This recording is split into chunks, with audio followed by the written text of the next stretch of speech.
Good morning, Raptor Freaks. Lexi Outs here. It's Friday, and we're going to play the Lakers tonight. We're hosting the Bron and Bronny Show here in Toronto. It's their one stop to come. So, on you Bron sexuals, you better get your tickets and get this game out of the way for the season. There's no anticipation. It's here. You got to go and see them tonight if you're going to see LeBron James and Bronny James in action in Toronto. This is the only night of the season you will see them. And, the other thing I would say is there's not many more games LeBron James is going to be playing in Toronto. So this may be one of the last times LeBron James ever plays an NBA game in Toronto. So in some things, that's a big deal. Some ways, that's a little bit of a big deal. I don't think it's a big deal because of Bronny. And yeah, his 2 points he got in Cleveland in the last game. It's a big deal because LeBron is going to retire in the next couple years. And bronze sexuals that inhabit Toronto need to get down there while they still can to see that man play. So, yeah, I got to the spot early. We're 15 minutes early. That's right, because I want to get to the spot early tonight, Raptors, and somehow, some way, inexplicably, get that W. That's right. The injury report is very interesting. I monitored it yesterday closely, and this morning there's a surprise. There's a surprise on the injury list right now. So let's go look at it real quick. Anthony Davis is probable for tonight's game against the Raptors. I'm not sure what the injury is, but he is listed on the injury list.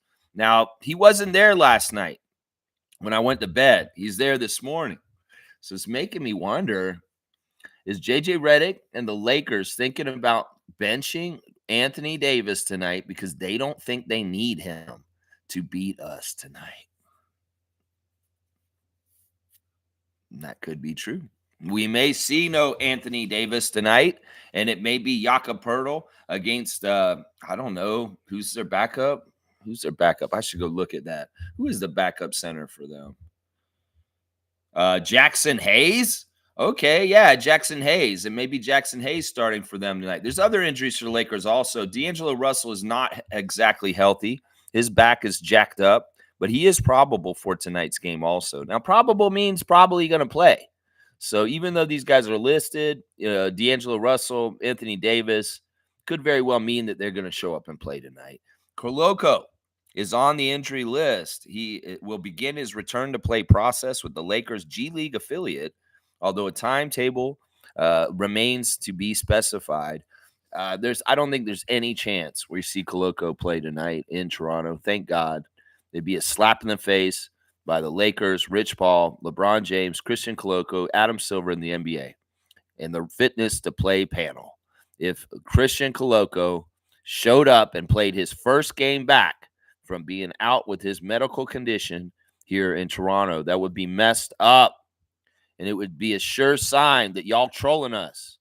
And y'all are messed up with how y'all dealt with Christian Koloko and the Raptors and this issue. He should be in a Raptors jersey. I don't give a crap if we waived him last year and all that other bullshit. Rich Paul, you're full of shit.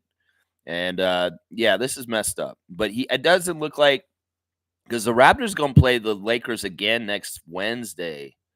So we're going to play both our games against the Lakers and get them out of the way. Same thing with Denver. We're going to be done with Denver soon. We're going to be done with Sacramento soon. We haven't even played Sacramento. We'll play them tomorrow. Yeah, all these Western teams were getting out of the way right away. So it could very, very well be we're going to play the Lakers way before Koloko ever shows up for them for this season. It's kind of messed up. Jarrett Vanderbilt is out because JJ Redick said that his foot is needs to be looked at, and he'll be back in like a week or so from now. They're going to look at him again. So no Jarrett Vanderbilt. And Christian Wood has been out this whole season so far because of surgery on his left knee, and he will not be available tonight. So the Lakers are, as such, well, D'Angelo and Davis play. There it's Russell, Reeves, Roy, LeBron, and Anthony Davis is their starting lineup. But also on their bench, they got Gabe Vincent, Max Christie, Dalton Connect, Jackson Hayes. Bronny James is listed as the third string point guard on the depth chart. Okay. Let's see who else. Cam Reddish and Maxwell Lewis. Jordan Hood Shafino, who was actually not taken up on his rookie extension. Some declined for their rookie extensions, interestingly, recently. Could be some sort of weird bookkeeping or something with the salary cap, or it could be that these teams just aren't that impressed with these young guys that came in and what they're supposed to be doing. So that's what the Lakers look like. Honestly, that team is not that talented in a lot of ways. I mean, LeBron and AD, yeah, they're talented. But overall, if you look at their overall team, it's not that talented or deep. In fact, after getting out to a 3-0 start at home, they've lost their only 2 home games that they've had since. And, well, what are they playing? A home game tonight. It'd be nice to even them out at 500.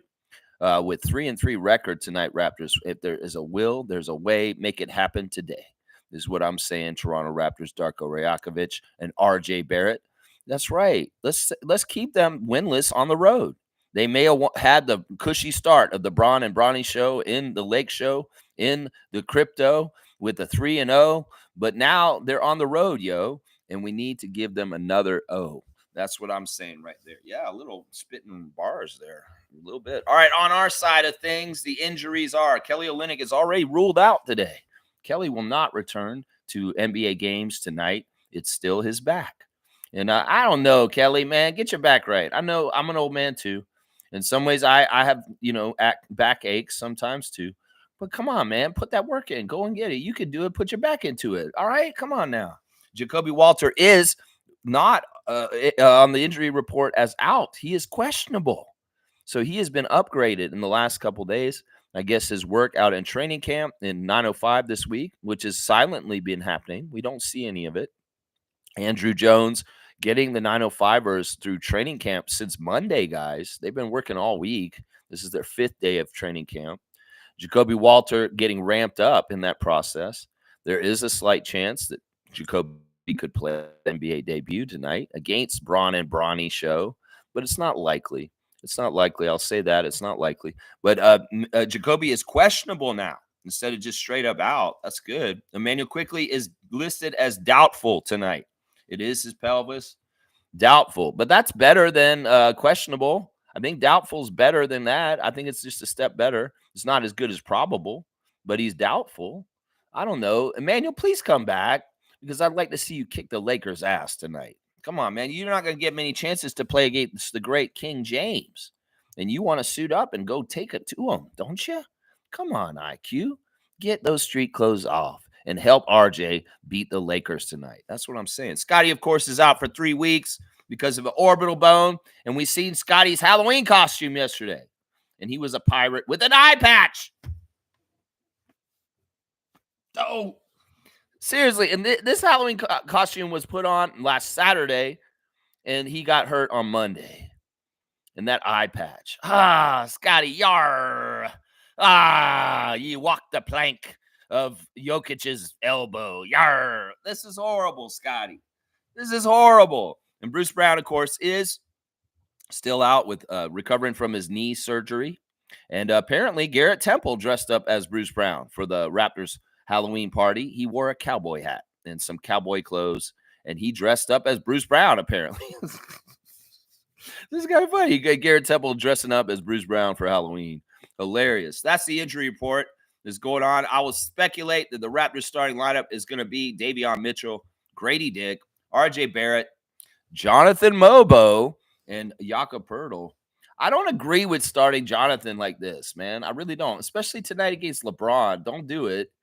You're better off with Oshai or Chris Boucher, Darko. You're better off if Emmanuel's just back and Davion's sitting on the bench. But I think Oshai should start tonight. Please put Oshai out there. I know maybe RJ can do some work with LeBron, and then maybe Jakob will get AD. And then I don't know, man. In some ways, they're big. So maybe you do have to start Mobo. It's either Mobo or Boucher, maybe. I don't know. I don't know which one you should do, man. Chris Boucher had one of the best Halloween costumes. I'm telling you, man. Chris did Snoop Dogg, y'all. And the man has the body type and the mannerisms and the way of doing things to be the perfect Snoop Dogg. He puts those glasses on. He has his hair twisted just like Snoop Dogg's hair. Yeah, he looked like Snoop Dogg. He was really, really good Halloween costume. I'm going to be doing Halloween costume reviews today because, it was Halloween yesterday.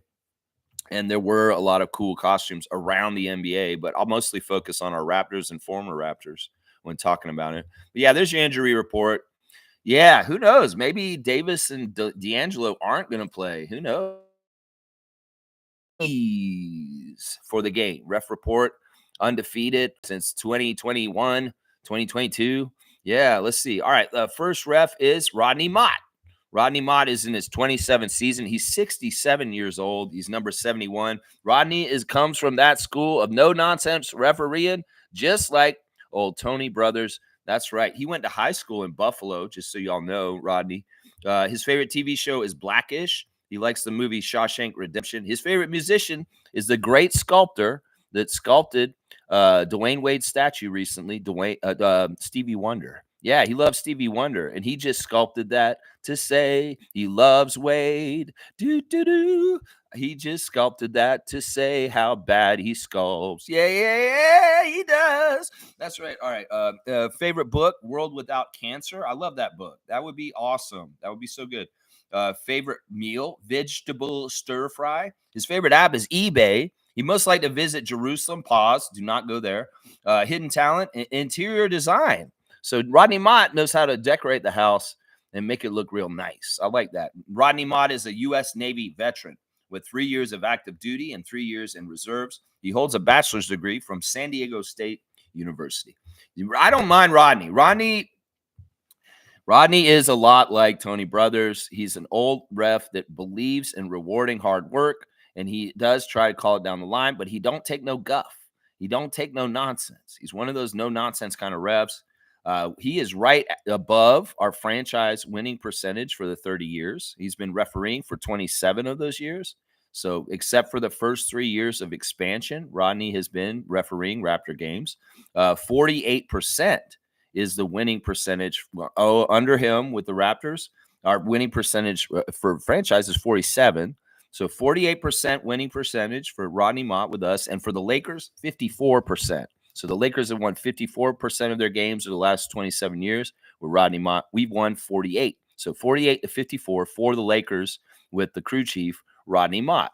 Now, that in some ways, that's a pretty close split. And in some ways, I was surprised it's not that bad. Carl Lane is the second ref. And we love Carl Lane, y'all. Number 77 has the number 77 because of the great George Lucas film, Star Wars. That's right. Carl Lane is Star Wars super fan, and he is from Little Rock, Arkansas. He's in his 14th season. He's the same age as me. He's 49. He's from his favorite TV show is Game of Thrones. He loves the Star Wars movies, guys. His favorite musician is Jay-Z. His favorite book is Star Wars books. His favorite meal is Mexican food. He likes to play Candy Crush. He'd most like to visit when in Rome. Like, why did I say when in Rome? I'm thinking that Napoleon Dynamite song. No, he wants to visit Rome. His bucket list is to see the 7 wonders of the world, and his hidden repair. So this is kind of cool. These guys are into interiors. We got interior design, Rodney Mott, and we got home repair, Carl Lane. So in some ways, they're a good referee tag team for this. It seems like the stake is home improvement. The steak was the last cruise connection. Nick Booker and Tyler Ford were steak enthusiasts. Well, today we got home improvement enthusiasts. And I like that. Carl Lane worked as an in-school suspension teacher for 2 years in Little Rock, Arkansas. And that's like, hey, hey, hey, hey, ooh, don't you forget about Breakfast Club. And he's sitting in the cafeteria with a misfit crew of kids. That's right. Carl Lane was that guy sitting in detention watching you. Ooh, very 80s kind of guy, Carl Lane, living that Breakfast Club life as an in-school suspension teacher and also being a huge Star Wars nerd. Yeah, we love Carl Lane. Listen, Carl, I think you're awesome, man. You're amazing, and you are the one that actually favors the Raptors today. We get 59% of the games we win when Carl Lane is present as a referee in games. And meanwhile, the Lakers only win 38%. So 59 to 38, the split for the Raptors with Carl Lane, number 77. That's right. Dun, dun, dun, dun, dun, dun, dun, dun, dun. Dun, dun, dun, dun, dun, dun, dun, dun, dun. That's right. Too bad Scotty's not wearing a mask today. The third ref is Dennis Schroeder's illegitimate sister, Jenna Schroeder. Yeah, I think she's Schroeder, though. I don't know if she actually does the full-on German pronunciation of her last name. So we're going to call her Jenna Schroeder. not Schroeder. Schroeder. No, no, they're not related. I'm sure they may be though, somewhere down the line. Number 20, sixth season out of Flint, Michigan, where Roger and me and Michael Moore come from out there, and also our guy Morris. We love you, Morris Peterson, Michigan State 24. That's right, Schroeder. Schroeder. Okay, they have the pronunciation here. It's Schroeder. Schroeder. Okay, her favorite TV show is 30 Rock with Tina Fey. She likes the Dirty Dancing movie. Don't put baby in the corner. So Jenna should be the middle ref, not in the corner ref. Oh, Lex, your jokes are so dumb. And she's number one with a silver bullet band because she loves that Bob Seger, that old time rock and roll. I can get after that, Jenna. That's some cool music. That's right. She'd most like to visit Australia. And her bucket list is to see Billy Joel, Eric Clapton, and the Rolling Stones in concert. I think almost all three of them are still touring, Jenner. So you still have time. Amazingly, they're all still touring, I think. Maybe Billy Joel's almost done. Eric Clapton's kind of become a recluse since the pandemic, kind of gone crazy in a little bit. And the Rolling Stones, yeah, they're still doing it. It's crazy. So you got a chance. Flint, Michigan native Schroeder, college basketball at Oakland University from 2004 to 2005, and Saginaw Valley State University 2005 to 2008. She graduated from Saginaw Valley State with a bachelor's degree in communication. Yeah, Jenna is the worst ref for us today, guys. She is we win 46% of our games, and the Lakers win 2 out of 3 of their games. They're 67. So the split is 46 to 67 for the Lakers with Jenna Schroeder. So yeah, there's your ref crew. I'm gonna say this. They favor the Lakers, but you know, they're not as bad as it looks. Jenna could be a problem. Carl Lane and Rodney Mott will be very fair. In fact, Carl Lane may be looking out for us, guys. So watch out for number 77, the big man. He may be very nice to us tonight. Now, Rodney, he's neutral, honestly. If you ask me, he's neutral in this. Now, LeBron wants to start whining and complaining. Rodney Mott's not going to listen to him. He's going to tell him, yeah, whatever, bro. It's like, look, I don't care. You're in an NBA game, equal. In some ways, Rodney Mott can be like that. So in some ways, this is a good ref crew. I'm not going to lie. So there's your refs. There you go. There you go. There's the referee crew for tonight's game at Scotiabank Arena. Your injuries also. There you go. Let's see. Trevor J saying there's a difference between being liked and being valued. A lot of people like you may value you. What? A lot of people like you, not many value you. Be valued. Okay, I get what you're saying. Well, listen, you don't have to like me if you like my information and you like what I'm saying as far as the ref information and injuries and speculation and insight and breaking things down. Well, you can value that and still say, yeah, Lex is a creep. He's weird. He acts like a doofus. But man, I really enjoy the information he gives us. That's what I think of that statement. It's funny. Trevor's saying, happy game day. Let's go, Raptors. That's right. Day of the Dead. Wah! There was a new moon this morning, guys. The phase of the new moon just happened like a half an hour ago, guys. Yeah, new moon powers. Do new moon rituals. And start the new cycle with new energy. That's right. The Day of the Dead is when the veil is closest between the past, the deceased, and the living.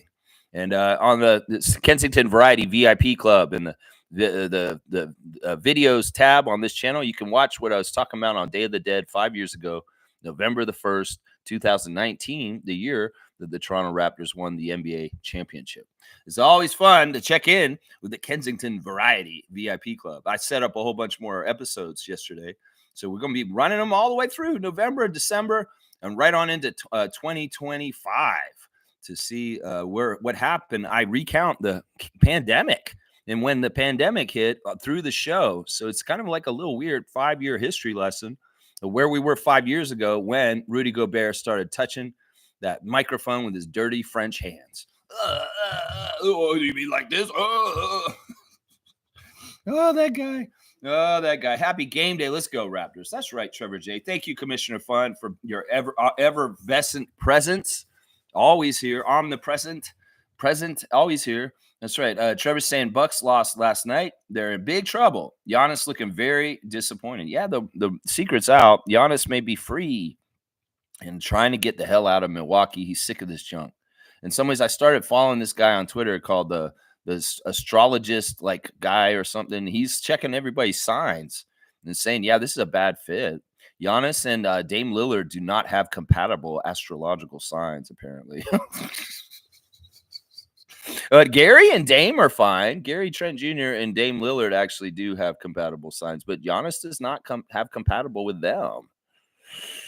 Yeah, I don't know. Off season and just put Darvin Ham in as the head coach. Now they have really good compatible signs. Apparently, compare the NBA astrologers saying that Doc Rivers and Darvin Ham are like peas in a pod, and they're good buddies. They're like birds of a feather, and they're actually a good combo at coaching together. But honestly, Doc, you probably need to get the hell out of there. You should have never been there in the first place.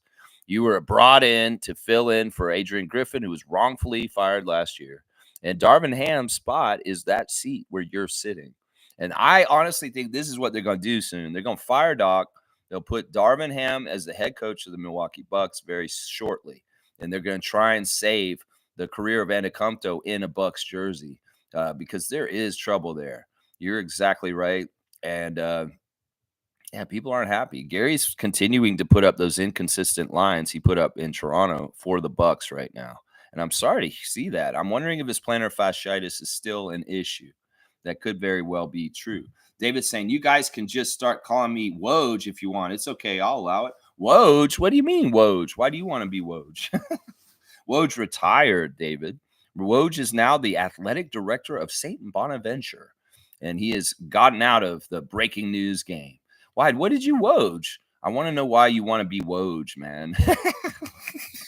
Why are we Wojing you, David? I want to know. Commissioner of Trivia, David Saborin. Thank you for helping me with the trivia scoring and putting that scoring up after the streams and letting everybody know where they are in the Raptor Freak Trivia standings. Yeah, David, dap to you. Dap. Smooth saying, there's a report circulating that Giannis has said Miami, Brooklyn are his preferred teams if he is traded. Yeah, well, I know Miami's on that list. He's saying he wants Brooklyn. That's interesting. He must like Jordy. I don't know. Man, this is crazy, man. In some ways, I don't know if Masai can get in on this again. I mean, Masai, you're pretty cool with Giannis.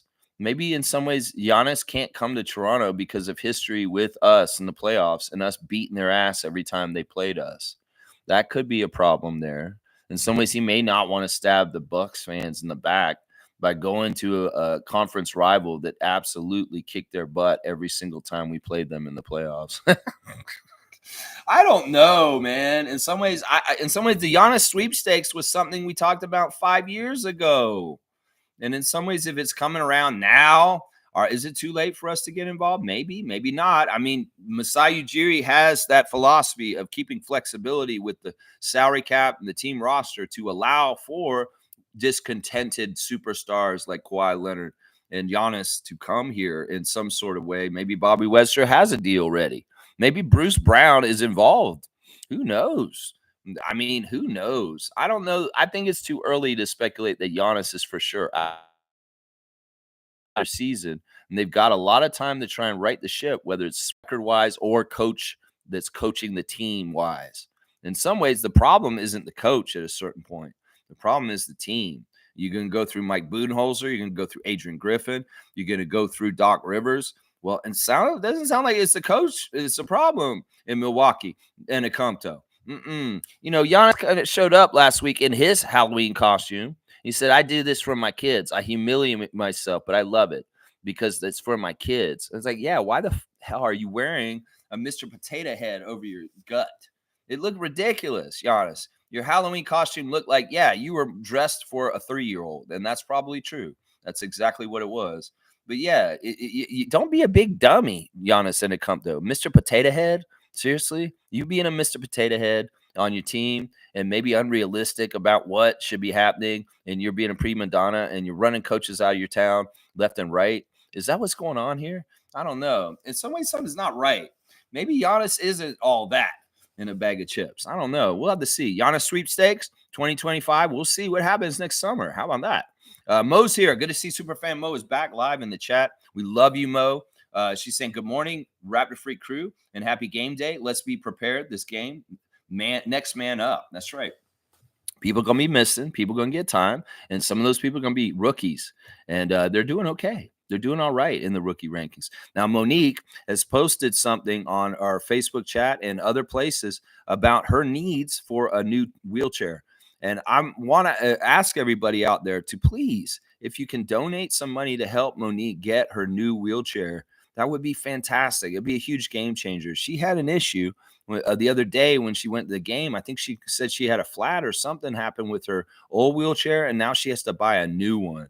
So I don't know, man. In some ways, I know the Raptors are so good to you, Kimberly and the Raptors. If y'all are listening to me right now, this is an opportunity for you to do something very special for one of your number one fans here in Toronto. You know, the superfan Monique Lawrence has always been there for the team.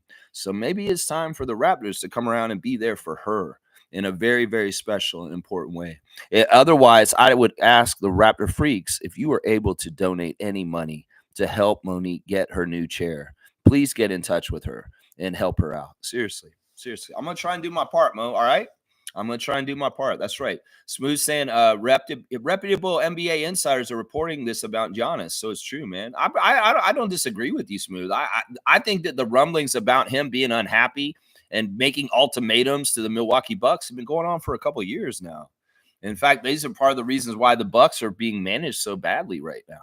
Whether it's making poor decisions like letting Drew Holiday go, or trading for Dame Lillard, or firing their coaches, or doing.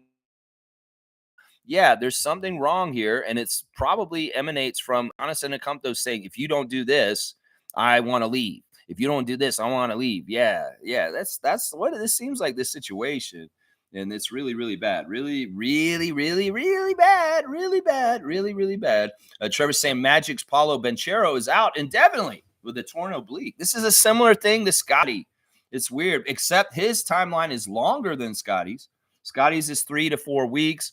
Paulo's timeline for return is 5 to 6 weeks. So, yeah, tough breaks for two young stars in this league. Both getting hurt. Of course, Paulo got out of the gates like Scott, crazy hot and doing good. He got a 50-point game already this season. But now we see two young superstars out. And who knows? Maybe this is indicative of FIBA-fying this league, that some of these injuries are happening down low near the basket because, well, we want to be a little bit more FIBA. And, well, at some point, we got to line up those European players over there are big, burly men that can take a lick. Well, NBA pussies that are not talking about Scott, Paulo, can you take the licks and still stay in the game? That's what I'm saying. In some ways, we got to find this out with this young generation of players in the NBA because some of them can't. They ain't no Chuck Hayes in some of them. No, there ain't. Smooth saying Milwaukee looks so disjointed. Wow, that's Doc Rivers, man. Doc Rivers is a mirage of a coach at this point. You know, Doc, your era was like 15 years ago, bro. And now this league has moved past you. It was already evident while you were in Philadelphia. When you left that place, I was like, yeah, this dude should be coaching in this league. And, well, him being in Milwaukee right now is just you. Yeah. You wanted a replacement coach for your guy that you fired the wrong way, Griff. We love you. We still got your back up here in Toronto. The Raptors Nation loves Adrian Griffin. Yeah, you get what you get, Milwaukee and Giannis Antetokounmpo. When you go into a coach's carousel and you throw coaches out like it's garbage. Yeah, you shouldn't treat people like that. And karma's a real thing is what I say in this situation. That's right. Naco the Nacho is here, holding it down in the 905 Mississauga for us over on the west side. Brooklyn is a weird destination for Giannis. If someone's getting him, I think it's OKC. Well, the reason why, no, it wouldn't be OKC. That doesn't make any sense whatsoever, Gerald. OKC is full, and they don't need Giannis coming in there screwing up their good vibes. In some ways, the astrologer guy I just keep talking about, he's done the astrology of Oklahoma City. It's immaculate. In fact, that's part of the reason why these guys are hanging all over each other, taking group pictures after games and stuff like that. Giannis comes in there, he's going to mess up those astrology vibes with his astrology. Trust me. No, Brooklyn is a very plausible place for him to land because they have room. First of all, they're also the biggest market in the NBA also because Brooklyn is New York. He can't go to the Knicks, which originally may have been the plan. But the Knicks, they're done. They can't be doing stuff like this unless they're going to turn and flip Cat, who just got like a 40-point game for them. That's the only way that works. So if he wants to go to that market, it's Brooklyn. And he can make Brooklyn be around him as his team. But I'll tell you what, if he goes to Brooklyn, that doesn't mean they're going to be a playoff team or they're going to do jack shit. Seriously, because they're not very established right now. They're really much at the bottom of their rebuild, just like we are. And he might as well just come to Toronto then if he's going to go to Brooklyn, is what I would say. But OKC is probably not a realistic spot for Giannis Antetokounmpo to show up on. That's SGA's team. And in some ways, he don't need Antetokounmpo clouding things in his MVP race as the number one player for the Thunder.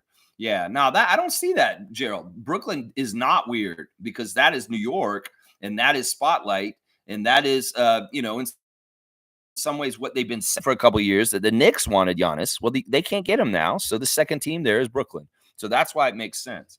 Smooth saying they don't have much of a bench unit. Gary looks lost. It's bad. Whatever. I don't care. Can we play the Bucks soon, please? Are we not playing Milwaukee in this whole barrage of top teams coming up? We got to be playing Milwaukee at some point. Let's get them while they're all messed up. Please. Come on now. Change the schedule right now. Change it right now. Trevor's saying, I think Grady could be a 40-point scorer most nights. Yeah, I mean, he could flirt with 40, but I think around 30 is more realistic. You guys have seen this. Getting a 30-point game like he did the other day, it didn't seem like he was I mean, I'm not going to say he wasn't working hard. It just seems like it can come very naturally to him in the flow of the game if he's taking shots and he's making them. So I could say a 30-point game could be very normal for him at times, but 40 on average all the time, Trevor, you're crazy, man. That's way too high. Seriously. Scotty's never even scored 40 points in a game once in his 4 years in the league. So, yeah, he could score 40 points on one night, but most nights? Come on, Trevor. Come on, man. Come on, man. You're very nice to say that. What a Raptor freak. But, man, let's be realistic here. Let's be realistic. Speaking of tonight's matchup, if they have D'Angelo Russell and what's his name, Austin Reeves as their backcourt, well, maybe it's time for an off night. Yeah, that's what I'll say about this. We got Jamal Shed, Davion Mitchell. The difference in those kind of guards could be very interesting. The Lakers may have trouble protecting the ball from turnovers in transition with those guards. So I'd like to see Mitchell and Shed get after them tonight and get some steals and just really hound them. We could screw up the Lakers offense with our really good point guards tonight. And honestly, because we're in Toronto and the two ways may be around, DJ Carton may be in the picture tonight helping us out. So we'll see. If IQ comes back, that's great. That's fantastic. Come back, IQ. Play against the Lakers and mess up D'Angelo Russell. In some ways, Davion Mitchell has experience playing against Russell and being in the Pacific Division with the Sacramento Kings and playing the Lakers quite often. So in some ways, Davion Mitchell is a good key player for us tonight, knowing the Lakers pretty good, because this is kind of a Lakers core that's been around each other for a couple of years now with Hashimura, Reeves, Davis, and James. So this could be an interesting aspect of things. The small point guards, the feisty bulldog point guards of the Raptors messing up people like Austin Reeves and D'Angelo Russell because they may be sus with like transition, bringing the ball up the court. So we'll see. Maybe LeBron's going to be the point guard tonight. That could very well be the thing that happens too tonight. We'll have to see. Let's see. Smooth saying, I think because it's based on what he wants, Brooklyn or Miami. If the Bucks continue to struggle, they will look to make it happen with one of those teams. Yeah, I could see this. I could see these being the top two names on the list. Miami is for a while. There's a reason why Dame Lillard was linked with that too before he ended up going to Milwaukee. Now, it'd be very interesting if Giannis does get out of there and it's Dame Lillard's team in Milwaukee now all of a sudden. It'll be very interesting. It'd be basically Portland East all of a sudden. Yeah, and Lillard will get exactly the same kind of stuff that he got in Portland. He'll probably be a bottom-dwelling team, and they'll just have problems. Honestly, it's crazy. It's crazy the way things work out for people. You get what you get. You get what you get. That's right, Jack Armstrong. You get what you get. Let's see. Trevor saying Gary had 9 points in three attempts, seven, and missed all of them. He took 7 3 shots and he missed all of them, and he only had 9 points. Yeah, that's too bad. He's not healthy. That's what I'll say right now. If I know Gary Trent Jr., he is not healthy. Nako saying Dame wanted Miami, but Miami's package wasn't good enough. I see OKC because I think they have the most appealing package, and I think SGA and Giannis would be so deadly. Yeah, I don't think they would be. I don't think they fit, man. Yeah, I think you're crazy, honestly. I don't think Sam Presti's willing to sell the farm for Antetokounmpo. Seriously, I don't see this at all, Gerald. It's so funny that you think it's OKC because I don't see it. First of all, if we look at the two teams that he named, Miami and Brooklyn, those are cities that have it going on. And OKC is boring as hell out in the middle of nowhere. And in some ways, he wants to go from one small market team to another small market team. No, he wants to go to a premier team in the league that is in a big city that may get some respect. Now, he could build up the Nets franchise and make it more respectable by showing up there. And it's a no-brainer going to Heat Culture and Eric Spoelstra down there. That makes sense in some ways. That now that's been a very open kind of like soliciting that the Heat would be very happy to have Giannis down there, and it's attractive because they have a championship pedigree down there. So I don't know. I don't see this what you're seeing, and honestly, I don't think they could probably fit Antetokounmpo's contract on the same team with SGA. That's another thing you have to think about. That's another thing you have to think about, Naka. We don't live on the moon, and we don't know GMing, and this may be a fantasy kind of, ooh, I can do this on the video game or on my fantasy team. But this may not be realistically money-wise because these are super huge max players. And in Oklahoma City, I don't know if they're trying to spend really crazy into the apron. So let's be realistic about this, Gerald, and not just, woo, that would be such a cool combo, say Shai Gilgeous-Alexander and Antetokounmpo. I don't think that's financially realistic. How about that? How about that? Stargate saying, didn't I say yesterday Giannis will want out of Milwaukee soon? Didn't expect it this soon. I knew it was coming. Man, you didn't have to say this yesterday. We said this for the last year. I've been saying this like on this channel for pretty much from not this past offseason, but the offseason before. That Giannis Antetokounmpo is unhappy in Milwaukee, and if they don't start doing different things to do things, he's going to leave. So this is not. In fact, this story came out 6 months ago. This year ago. This story came out a year and a half ago. This has been something that's been said a lot. Kaz is saying, good morning, y'all. That's right.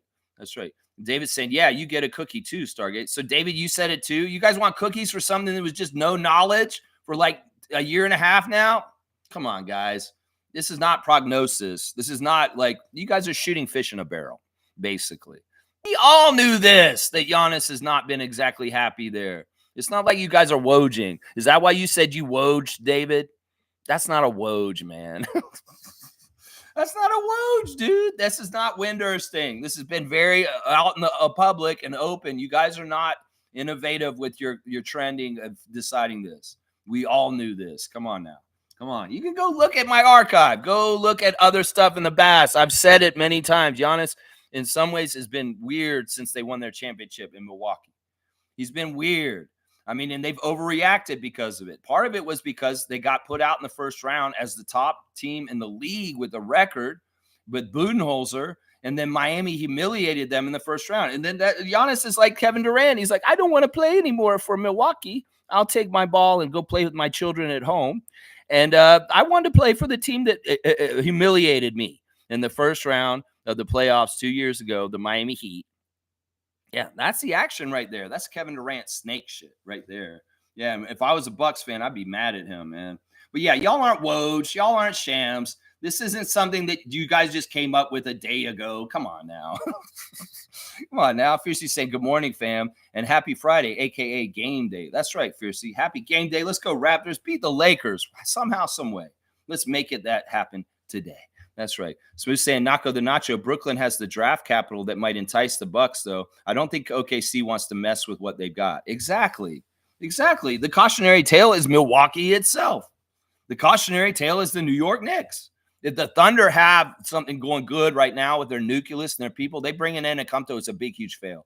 It doesn't make any sense whatsoever. And Sam Presti is a very good GM. He understands this. He's not building what he built in Oklahoma City to screw it up just to go, oh, Giannis is available. I'm going to move earth and hills and buildings to get him here in Oklahoma City. No, he's not going to do that because he's been finally crafting that Oklahoma City young core, and Giannis don't fit it. So it doesn't make any sense. And they probably don't have it financially realistic. Maybe they have to trade Chet Holmgren for him. And they're like, no, we ain't trading Chet Holmgren to Milwaukee. We love Chet here. His dirty white boy look here in Oklahoma City just fits with our state. Yeah, I mean, I think Smooth's got their best point here. They don't want to mess with what they want. They've got out already. It's working. And in some ways, they're on the stair steps to get closer to the Larry OB. They don't want Giannis to come in here and screw it up right at the end. You think he wouldn't screw it up, but he would. Trust me, he would. He'd figure out a way, because that's the secret. Part of the problem is that Giannis is the problem in Milwaukee. He seriously is. Just like LeBron's the problem in LA. It's the same thing. Fiercely saying Bucks have top players. They shouldn't be this bad. We are building and learning, so our losses are more acceptable. Go Raptors. There you go. I like that, MJ. That's a very optimistic attitude, and I love it. That's perfect. David's saying one day people will realize that buying a couple superstars doesn't make you a good team. Unclear why this is so hard to understand, really. But yeah, I mean, I really think that vibes and astrology do matter, that the best teams in the league have good vibes. If you have two superstars on your team that don't really like each other on the down low, your team's in trouble. And that's Milwaukee right now. I don't think Lillard and Antetokounmpo have ever actually fit really well together. And the whole time it's been super awkward this whole entire time. And Dame Lillard thought, oh, this will be better. The grass is greener. The grass is greener than in Portland. He's wrong. The grass is not greener over there. And I will tell the cautionary tale of the Knicks by the end of the season. Over trading and going overboard with moving guys around this summer ruins a great place you're already in. Like if you can get that snapshot of that time, like the spicy barbecue time, and lock it in for long term, you can be in good shape. And that's what teams like Oklahoma City have right now. So you don't want to mess with that balance. You really, really don't. You really, really don't. And David's right. You just, the old superstar model of the Heatles and the Boston Celtics of their championship before this championship is over. It's done.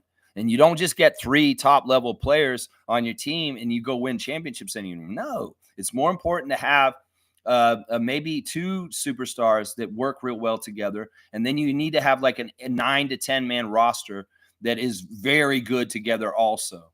It's all the way down the team anymore. You can't just juggernaut people with 2 superstars or 3 superstars at the top and win anymore. It's a team concept game that's taken over once again. The superstar model's over. It's over. So everybody's trying to build their team that way. David's right. I don't understand why you want to do that, because in some ways vibes and astrology apparently matter more. That's right. Stargate saying Raptors really need to put it to the Lakers early and often, because we know the league will have the refs helping. The ref crew's not bad tonight. I trust them. I trust them. I think you're right, though. They need to come at them early and hit them hard right away, because honestly, that's how teams have been successful against them so far. The other night in Wednesday against Cleveland, they came out and knocked them around right away and had a huge lead on them and didn't look back and kicked the crap out of the Lakers. So that is a recipe for winning.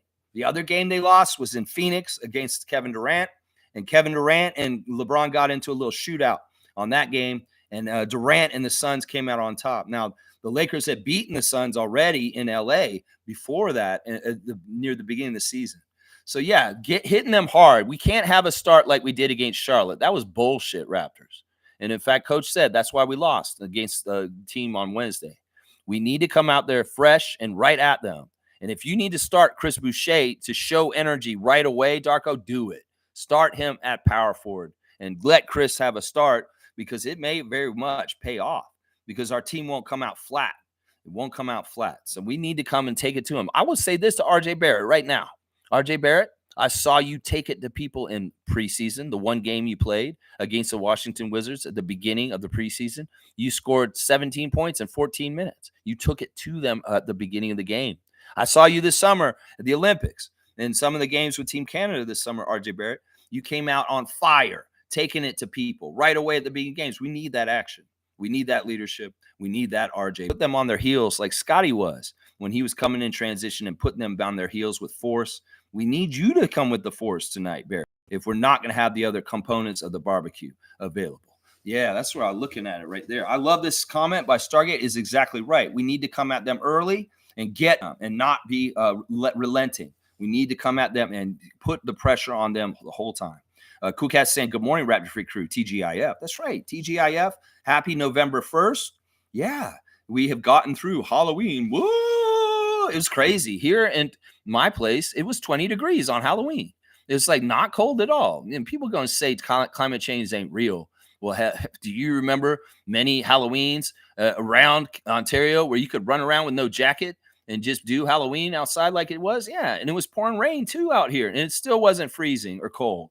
It was like 20 degrees and pouring rain where I live last night. It's crazy. It's so weird, man. So weird. Bryce is here. Good morning, Lex and Rat Freaks. Good morning, Bryce. And get those boats and logs in line. And I'm playing you in the fantasy league right now. It's fun. Good stuff. Trevor's saying Pascal video dressed up like Andre 2000. All right. He has mentioned the winner of the NBA costume contest to me is Pascal Siakam. And that's not surprising because Siakam loves Halloween, apparently.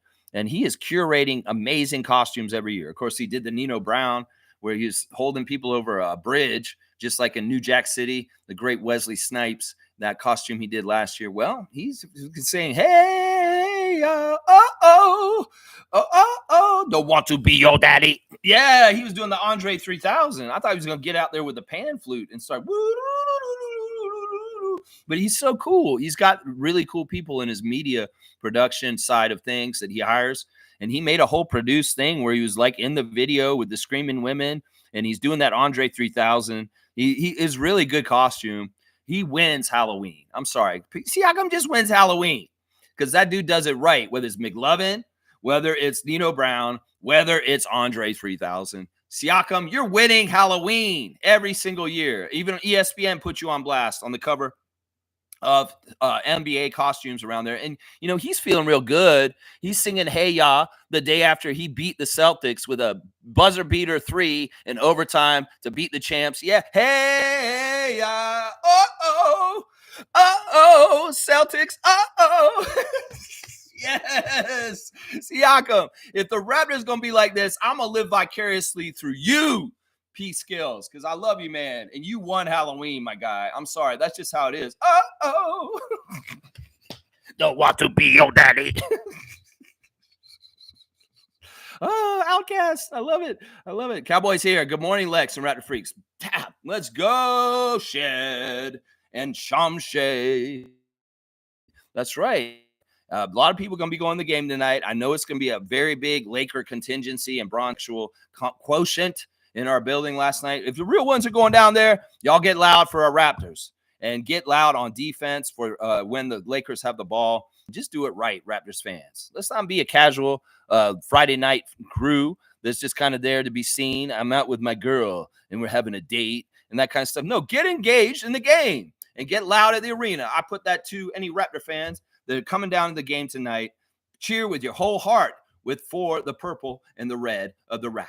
That's what I'm saying right now. Yeah, Seymour saying 7:30 a.m. Mountain Standard Time. What's shaking, Raptor Freaks? And thank you, Seymour Pape, the sheriff out in Calgary, Alberta, for sharing your Halloween Raptor Freak pictures last night on the Raptor Freak private member group. We've got you're looking pretty scary there, City Slicker. Happy Halloween, Raptor Freaks. And he's wearing a ski mask with glasses under it. He's got the Bono glasses underneath.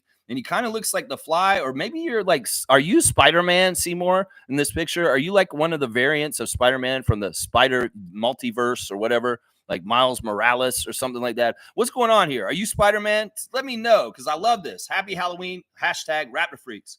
And thank you. And then we see the outside of his house, how it's decorated, trick or treat, with lots of great carved up jack-o'-lanterns and just good stuff. Man, Seymour, you did Halloween right out there in Alberta. And we love you, man. Thank you for sharing that stuff with us, man. Stargate saying, I guarantee he is not a bigger Star Wars fan as me. I have over 100 Star Wars books, including a 3-volume encyclopedia set. By the way, Disney Star Wars sucks. There's so many Star Wars series at this point. There's so much. We've seen a picture recently of Wembanyama with the cast from Revenge of the Sith. That's right. Hayden Christensen and Obi-Wan, Ewan McGregor, and also the Shuka, who is Rosario Dawson, all in a picture with Wemby. Wemby's a huge Star Wars fan himself, and seeing him with those the great Canadian actor Hayden Christensen, I say great loosely. Very interesting how tall he is over those two people. I don't know who's a bigger Star Wars fan, you or Carl Lane. I wouldn't doubt that Carl Lane may be on your level. Let's be just truthful here. I know you have hundreds and you're very into it, Stargate, but once again, this isn't a contest. I'm sure if you got to meet Carl, you guys would have so much in common and that you probably could find out about something from each other that you didn't know about. So who knows? I think that once again, if somebody's reading Star Wars books, you are a real one for Lucasfilm stuff. And yeah, you sound like it. And I would say Carl Lane is too. It's not a contest, but who knows? Maybe if you guys went on a game show, maybe there could be like a Star Wars trivia game show. You guys would be like Ken Jennings on there. And that'd be kind of fun to see Stargate versus Carl Lane and a Star Wars Jeopardy show or something like that, hosted by Jeff Probst, of course, because he does Rock and Roll Jeopardy. Why wouldn't he do Star Wars Jeopardy? That'd be cool. I would love to see that. It'd be kind of cool to see the man in the machine up against the Star Wars referee fan, Carl Lane, in a Star Wars trivia contest. Yeah, this is the kind of stuff we're going down the road with here on the Raptor Freak channel. You can go get this on other Raptors content. No, you're not. No, you're not. Mischief's here, the bass man. Is IQ back this game? I hope so. I want my IQ back. I've been so stupid this week. I need my IQ. I've been so dumb. I pushed when I should have pulled on the door at the store. I've been so dumb. Where's my IQ? Where are you, IQ? I'm lost without you. I'm so stupid without you. Please come back, IQ. Please come back and roast Austin Reeves tonight. Please, please, barbecue. Maybe we can have some BQ chips, not barbecue chips. We can have just BQ chips, barbecue chips, BQ chips. That'd be great. Bear it in quickly. Please, New York guys. Come on, quickly. Please, quickly come back. I have no IQ. That's right. Sheriff, Dap, baseman in the house. Dap. That's right, cowboy. That's right. Roll call. Seymour saying, ta-da, remember, wash your hands. There you go. I like that. That's funny. So he's saying at Stargate and Andor really good in my opinion. You guys like Andor? Endor? It's Endor, right? With an E. Endor, the planet, the moon where the Ewoks live, right? The planet Endor. And they had the Ewok village and they sang yum yum, chichat yum yum, da Ewok, choo-cha-ta-ta-ta, choo-cha-ta-ta-ta, choo-cha-ta-ta, party lieutenant, celebrate the night, yawa, a-chichat-ta yawa. I don't need chickadee, adika Ewok. Everybody's like, what the fuck is the Raptor Streak doing right now? Real ones know. That was for Carl Lane right there and Stargate. Right there. That's right. Snooze saying it's the best Star Wars show I've ever seen. What are you talking about? I'm becoming the best Star Wars show you ever seen with Justin Bieber as Wicked W. Warwick. That's right. Star Wars nerd fans are going to be loving my stream today. Oh, yeah, we coming. That's right. Seymour saying Gary Trent Jr. is a construction worker as a straight bricklayer. Damn, that's just not nice, Seymour Pape. But you know what? I'll allow it because in some ways there was some bricks laid here last year with Gary's last year here. Man, I hate to see that he's still constructing homes in Milwaukee. That's too bad. Cool Cat saying Gary Trent Jr.'s production is down during a critical contract year. Once again, I feel bad for him. He should have taken the Raptors offer. There was no offer from the Raptors. I don't know why you think there was an offer. We never offered him jack shit. He would have re-signed with us, probably for like very little, but we didn't want to. There was very much a very kind of concerted decision that we would not bring Gary back this year to get Gary out of the way of Grady. I mean, that we never gave him an offer. He came out in the press and said the Raptors didn't give me an offer this summer. We let him walk. So don't get it twisted. He didn't refuse our offer. We didn't give him one, Cool Cat. He was not offered a contract from the Raptors. If he was, he might have stayed with us. Seriously. Yeah, he didn't. There was no offer given to him. We were like, nah, I'm sorry, bro. Bye. And that's how that things went down. Yeah. Seymour saying, please, if you want to be a runway model, go do that and leave the ball for real ballers.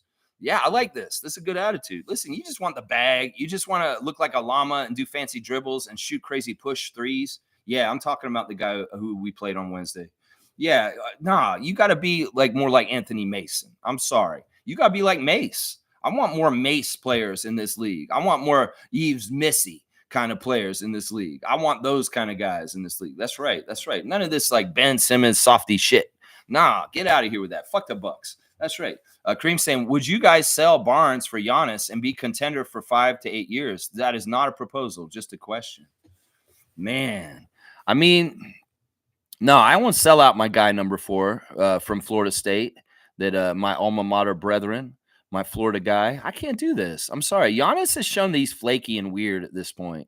And in some ways, you start to get toxic as a superstar in this league. There's certain toxicity around James Harden, Kyrie, Kevin Durant, LeBron James, Giannis Antetokounmpo, and you just don't want it. Some of it's diva-ness. Some of it is separation from other people on the team and making yourself all that more in a bag of chips.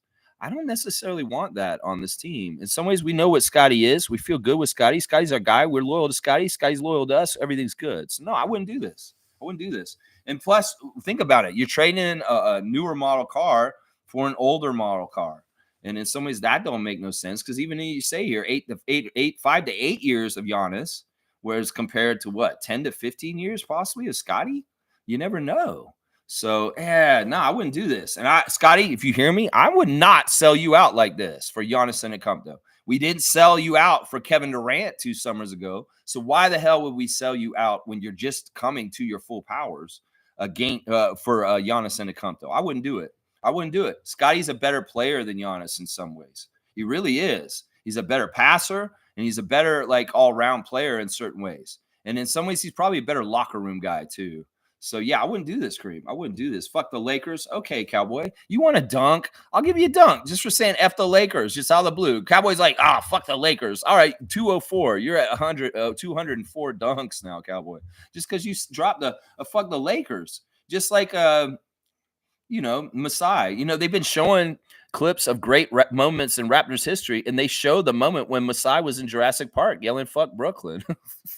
It's like it's ensconced. They show Lowry getting the championship on the parade, like with the trophy in his glasses. They show like all these great moments in Raptors history, and they show Masai saying fuck Brooklyn at Jurassic Park. That's the only way to celebrate the 30th anniversary. You got to get all the history moments. That's right. You got to get all the history moments. It's awesome. Cool Cat saying Giannis sweepstakes is done. Scotty won't be traded for him. Exactly. That's right. We ain't selling you out, Scotty, for Giannis. Fuck that. That Greek freak is a freak, and we don't need the freak in the creek in Toronto. No, we don't. That time has passed. That ship has sailed. We don't need that dude up here. We really, really don't. We really, really, really, really don't. All right, I lost my place. I'm going to find it real quick, guys. I apologize for losing my place in the chat, and I will find it. Okay, it was Cool Cat. There we go. Cowboy saying, let's go, Papa Scotty. That's right.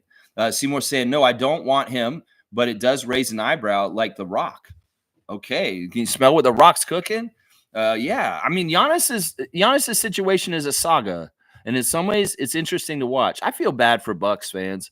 In some ways, Bucks fans are not that bad of people in most cases. They're a lowly team for a long time. They got their championship. In some ways, there are parallels between the Bucks nation and our nation. And in some ways, I would hate this situation if I was a Bucks fan. And in some ways, you got to love and really respect Giannis for what he's done for your franchise. But also being held hostage sucks. It sucks. I'm surprised we're talking about Giannis so much, guys, today. We should be talking about Bron and Bronny. I guess you guys just want to disrespect Bronny and not talk about the greatness of Bronny. We're supposed to talk about Bronny. Isn't that what we're supposed to do, media people? Talk about Bronny? Let's just talk about Bronny for 5 minutes. I'll just say Bronny over and over again for 5 minutes to get my Bronny quota for this stream. Yeah, Bronny. Hey, Bronny, come here. I seen a picture of LeBron holding Bronny up like a kid, like he's tossing him in the air, but it's like full-sized adult Bronny. I looked at it, I was like, oh my gosh, proud papa throwing his boy in the air. That was so funny when I saw that, man. That was so funny. Let's see.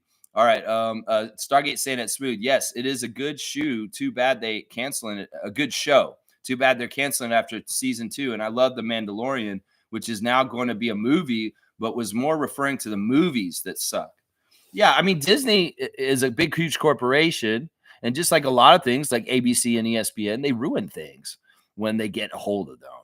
And, in some ways, the over commoditizing and over expansion of the Star Wars universe without a cap on quality, which is something that George Lucas, when he was in control of the franchise, was very important to him, that he would have a certain level of quality on things and not so much quantity. And there's so much quantity in all the Disney products that the quality is suffered. And I think that's some of the biggest criticism from classically Star Wars super fans about this kind of stuff. So we're saying Giannis would never play for the Raptors, man. Don't say never. No, that's not true. Maybe because of pain from Kawhi Leonard and Serge Ibaka in the Eastern Conference Finals in 2019. Maybe, but maybe not. Because we do know that he owes a lot to Masai Ujiri and his basketball journey early on, and that they are close friends. And if anybody can talk him into coming to Toronto, our guy Ujiri can. Now, I'll say if Ujiri is not here, and this is for all the people that hate our front office, there's no chance in hell Giannis Antetokounmpo comes to Toronto. But as long as Ujiri is here, there's always a chance that he comes to Toronto because Ujiri is like that. And we know he could pull off bringing Kawhi Leonard here. So don't say he'd never play for us because Masai Ujiri is still a team president of the Raptors. And that's what I say right there. Is there a link for Monique? I'll have to figure this out. In some ways, she has not given me a link per se. I think that I can maybe find one. Maybe there's one on her page or something. Let me go look at her Facebook page. And if I do find one, I'll go ahead and post it in here right now, guys. But yeah, here we go. I think there it is. Yeah, it's a GoFundMe. And here we go, guys. It's let's see, copy. We're gonna put this in the chat, you guys. This is a GoFundMe page to help Monique get her new wheelchair, y'all. And yeah, we don't just goof around and do goofy stuff on here. We try to do good things for people, especially people we love so much, like Monique. That's right. That's right. So I put the link in for a GoFundMe, y'all. So y'all go there and try and help her out. Cowboys saying Raptors better get that chair from Monique with spinners. Maybe they could, yeah, they could give her like the old chains on the sides of it. And when she's wheeling, she could have like the Raptors chain from last year spinning around on the side of it, like hubcaps or something like that. That'd be cool, man. Maybe she could get a tricked out Raptors wheelchair. If anybody deserves a tricked out, badass Raptors wheelchair, it's Monique Lawrence. I'm gonna say that again and again on this channel. I'm telling you, until she gets this chair, I'm gonna help her until she gets it. We're gonna do this every single day. I'll bring it up if Monique wants me to. Kareem saying, I'm not expecting a lot from this game. Just like last game, we've seen Grady Dick emerge as top player. I would like to see Bobo, Battle, or Shed drop something crazy like. Okay. Yeah, I'd like to see Grady Dick scorch and outplay Austin Reeves. Yeah, let's see. Our white boy is better than your white boy. That's what I want to be saying after the game today. I want to see Grady Dick kill Austin Reeves and make it more look like he is the guy that everybody says Austin Reeves is. He is the one. That's in some ways what I want to see out there is that. I want to see that. And I want to see RJ go toe-to-toe with LBJ and take it to him and outplay his ass tonight too. You know, LeBron had a stinker the other day. He only scored 11 points, and he was in trouble of messing up his consecutive streak of having double digits in every game he plays. And boy, did he just barely get his double digits the other day. So maybe LeBron is a little weak right now. His force is not as strong. Old Sidious right now. Yes, feel the power through you, Bronny. Yes, my lord. Yes. Yeah, I don't know. Maybe he's like, and he doesn't have as much thunderbolts coming out of his fingers right now. Oh, wait, that's Adam Silver. Adam Silver is Sidious, and LeBron is Darth Vader. He's like, Bronny, I'm your father. Man, I love the Star Wars theme today. It's perfect. It's perfect, man. That's all for you, Carl Lane. We love you, man. We love you. Stargate saying the first season of Mandalorian was the best, in my opinion. Yeah, Baby Yoda. Baby Yoda. Yeah. And Carl Weathers, a great Carl Weathers before he passed in recent years, was in The Mandalorian. Of course, Paulo Creed. We love you, Carl Weathers. A great underrated 80s actor who did a lot of cool stuff throughout the years. Man, yeah, Mandalorian was pretty good, man. Learning about Boba Fett's life. Boba Fett. That's right, young Boba Fett. All right, let me see. All right, wait. Oh, why is that all highlighted? We don't want the highlight. We want to see the comments. All right, let's see. Kareem saying, I already read that. Nako saying, I'm a fan of Star Wars Visions. Star Wars Visions? You know what? There were some cool Star Wars video games back in the day. I know Star Wars Galaxies is like the multiplayer online, a massive multiplayer online game. But back in the day, there were some Super Nintendo games for Star Wars that were badass. They had a Star Wars one and an Empire Strikes Back one, and you'd go through like the movie's timeline on there. Man, there's been some good Star Wars video games over the years. Actually, speaking of Super Nintendo, I have that NBA Live 96 cartridge in the studio, and I want to play it. Apparently, that NBA Live 96, part of the reason why I have it still, I forgot, is it's the first video game that the Raptors franchise was ever featured on. Yeah, so it's got the original Raptors team. You got to put a code in to get Damon Stoudemire, but he's in there. And I want to find a Super Nintendo that I can plug that cartridge in and play it. And I might even do it live on the channel for fun one day. Like maybe in the off season next year when we don't have as much going on, we'll do this in this game because the game's really good. And what I need is, can y'all help me find a Super Nintendo?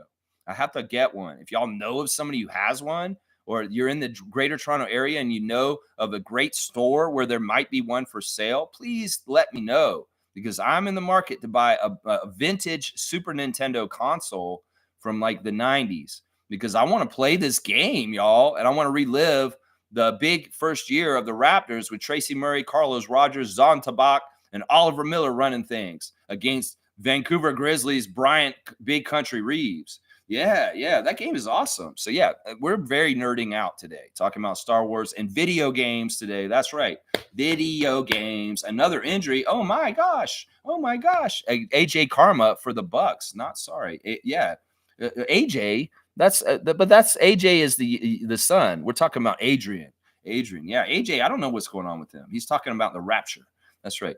Seymour saying, I can see Mia getting Giannis, Miami. I think he's saying Mia when you put that. I can see Miami getting Giannis, Butler, and Hero for Giannis, plus Hero is from Milwaukee, and Jimmy went to Marquette. Yeah. In some ways, Enacomto with Adebayo is an interesting tag team, and that would be what it would be in that scenario. I don't know. In some ways, Jimmy Butler is heat culture right now. You lose too many of those guys from heat culture. Well, it's not heat culture anymore. And I'm going to tell you right now, Lowry being out of there already, and a couple of the changes they've made over the last year or so, Miami's like Philadelphia. They've gotten smaller and less good. And in some ways, Miami may have a struggling year this year. And in some ways, getting Giannis would be a breath of fresh air for them. But what would be the price? Probably what Seymour's saying right here. It'd be like Hero and Butler going the other way. Yeah. Seymour saying Lillard, Butler, Hero versus Bam and Giannis. Yeah, I don't know if is Butler fit with Lillard, though. I don't know. They're going to have to figure this out. In some ways, I don't care. We're speculating fantasy trades for the Bucks today. Come on, guys. Nako saying, I think the Bucks would take the most appealing rebuild package over what Giannis would want at least. You know what? Once again, we're over speculating. We're doing what the other channels do, and I don't like to do. So we deal in the real world and what's happened already, and we don't speculate about what could happen. I wait until it happens, then I'll talk about it, because this is just wasting my air coming out of my mouth and my time on my stream. But yeah, I appreciate you guys. And yeah, this is all true that Giannis is not happy. Isaac saying Lakers should fold. Ooh, I like that. And he put a little folder in there. That's interesting. You're a Moticon giant. And Lex, also, Le Card of the day. All right, why not? Isaac's calling for it. He's going to get it. He wants Le Card of the day. All right, LeBron of the day. 9:47 is the time, so we'll come back to that spot.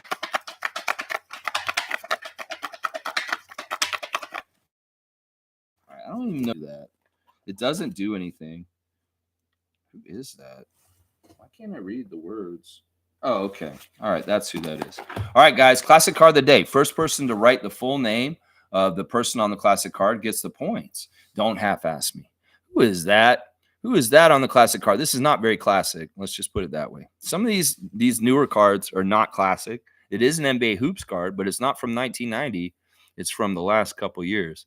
So, yeah, you guys can figure out who this is. You're going to get that classic card points for the day.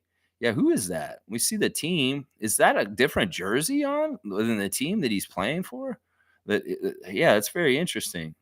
Calabot. What? Don't you are half-assing when you put that Kalu stuff in there. It's not a little bald PBS cartoon guy. Seymour's got it with this right spelling. He had the spell correct mess him up at first. Wendell Carter Jr. It's Wendell Carter Jr., and that's exactly right. Seymour Pape is getting the classic card of the day. It is the Magic's Wendell Carter Jr. Is he still in Magic right now?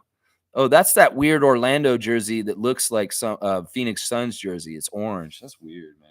All right, let's see if David's here. Let's see if he runs out as soon as I do this. He's here. He's not running out. All right, I'll just put this in. Now he is. There he is. I saw him and then he left. It's so funny when that happens. All right, it's Seymour Pape. Seymour, not Seymour and Smooth. And I'm just going to give him 100 for that one because it's a current player. It's not as hard if it's not classic. So yeah, there you go. Seymour Pape, the classic card of the day winner for today. There you go. Good job. Wendell Carter Jr. Kareem saying, I want to see Mobo punch any James, any James, either James. You can punch either James. I'm redemption for what happened to Scotty and LeBron by accident on purpose. You're talking about throwing the ball at Scotty? Man, that was a rite of passage for Scotty. He was proud of it, man. I remember he was on Twitch afterwards and we talked about it. He said, man, he didn't get upset at LeBron about that. How could he get upset about that? LeBron is like a hero to him in some ways. And getting the ball tossed at him as a rookie was a rite of passage. And in some ways, it's like, this is a wow, pinch me moment. I'm in the NBA. I just pissed off LeBron James to the point where he threw the ball at my midsection out of frustration. Yeah, that's a great Scotty moment. In some ways, that's not one to get redemption for. That's one to be proud of as a Medal of Honor. Because, you know, how many players are pissing LeBron off to that point like that because they're playing so well? That's what I'm saying about that. That was pretty cool. Pretty cool. Stargate saying Pat Riley's been salivating about getting Giannis for years. Yeah, that's probably true. Just like Masai. Those guys were both kind of salivating at the same time. Pat Riley Court down at the Kaseya Arena with a North Windwalker or whatever, Light Walker from the outside, patrolling the outside, kind of keeping things safe for the Game of Thrones realm of the Miami Arena. Yeah, you know what I'm talking about. It's funny, the announcers for our Raptors brought this up the other day, and they were so funny about it. Man, Matt Devlin, Alvin Williams, you guys are a comedy duo, and I love you guys. And Matt's like, hey, Alvin, you want to talk about the statue down there? You want to go talk about that statue down in Miami? And Alvin's like, I don't even want to touch that. Matt, what are you trying to do? So good. So good. So good. It was so good. So good. Yeah, Cowboys laughing at Kareem. David saying, yeah, if we can't win, just fight. Yeah, if we're not going to win, just beat them up. Just be dirty. Just, yeah, we don't want to be that kind of team. We don't want to be bad boys circa 1988, 89, Detroit Pistons, trying to hurt people on purpose in any kind of game. So, like, we don't want to do that. Because in some ways, once again, we brought this word up today. It comes back to haunt you. And we don't want that kind of stuff. Maybe Nicola's going to get haunt him after taking Scotty out this week. That's right. Cowboys saying, put Bronny in the shed, Jamal. Yeah, that'd be funny. Like, seriously, if they put Bronny in the game tonight and Davion and Jamal Shed go after him like they've been doing this season, it's going to be hilarious. They're going to eat him alive. In some ways, that is one of our strengths right now that we need to play off of to win games is this crazy, incredible energy expended by Mitchell and Jamal Shed. And yeah, I want to see something like this happen tonight. That'll be very interesting. Seymour's praying for Raptors by 8 tonight. I like that. I like that. Mo's saying hi to David. I love that too. Cowboys saying just start winging. Okay, X-winging. Just start X-winging.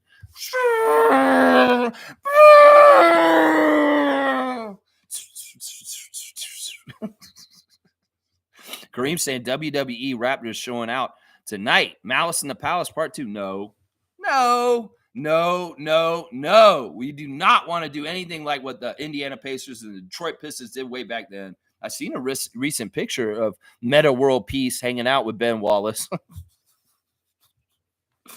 Yeah, that man started the Malice in the Palace, and he had the audacity to name himself Meta World Peace. What the hell? Oh, you meant swinging. Okay, I thought X-swinging. That's right. Nako saying cookies at the next meetup. There you go. I like this. December the 8th at the Paramount Fine Food Center. The Raptors 905 versus Westchester Knicks, 2 o'clock on a Sunday, is the next Raptor Freak meet and greet. We will be there in person as a group going to the game. And if you want to join us, even if you don't tell us you want to join us, just show up and then look for my tall, goofy ass. And then you can come and sit with us. Because I'm sure there'll be a lot of seats available, and we'll go there and we'll sit all together in one section and show that how the Raptor Freaks can be loud for our 905ers like Prince Shamshay and Jonathan Mobo and Jameson Battle. Yeah, let's get down there and let's go. December the 8th is the next Raptor Freak meet and greet.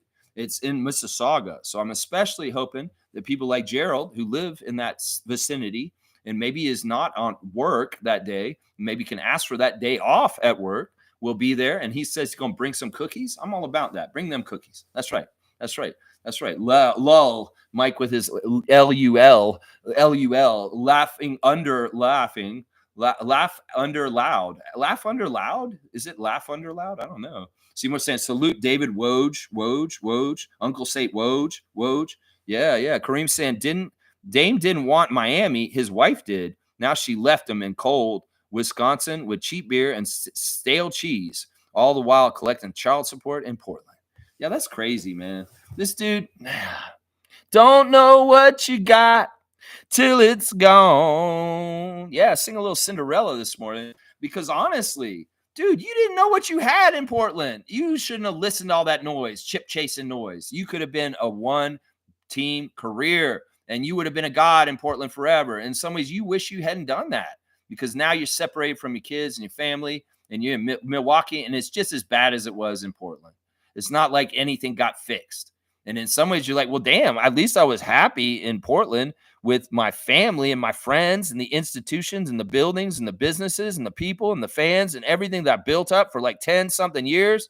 Now I threw that all away to go to Milwaukee and play next to this Greek guy who's all moody and potato-headed. Yeah. Don't know what you got till it's gone. Yeah, that's sad, man. That's a sad story to me. I like families staying together. I don't like families busting up because the dad wants to become a championship hunter in the NBA. I hate this shit. Those kids need their daddy, and their daddy needs the kids. So get back to Portland. Make some sort of special deal and let him go back to being a Trailblazer. This has been a fail, Milwaukee. And boy, did you fail bad. You gave the Celtics a championship, you dummies. Oh, my gosh, y'all failed so bad, you idiots. Criscom's here, the great Criscom. Let's see if he has a prediction about the game tonight. That's right. We have a mentalist. He is the great Criscom. Let's see what he's saying. Good morning, dog. Any idea about IQ and Jacoby playing tonight? I don't think it's likely Jacoby will, but he is ramping up. He is practicing. He is in training camp in Mississauga this week, but I think it's likely he'll come out and play tonight, but maybe he will. Maybe Jacoby's like, hey, coach, I really like LeBron, and I'd like the chance to play against him while he's still in the league. You know what, Jacoby? You've been working very hard with Andrew in Mississauga. So, yes, I will put you in for 2 minutes tonight. You will get to play when Bronny plays. I want that Walter versus Bronny James matchup so our rookie can take him to school and show him that he doesn't belong, that there are levels to this. That's right. That's right. And IQ, I hope and pray. I need my IQ. I'm stupid. That's right. Carlos saying Giannis can't screen properly to save his life.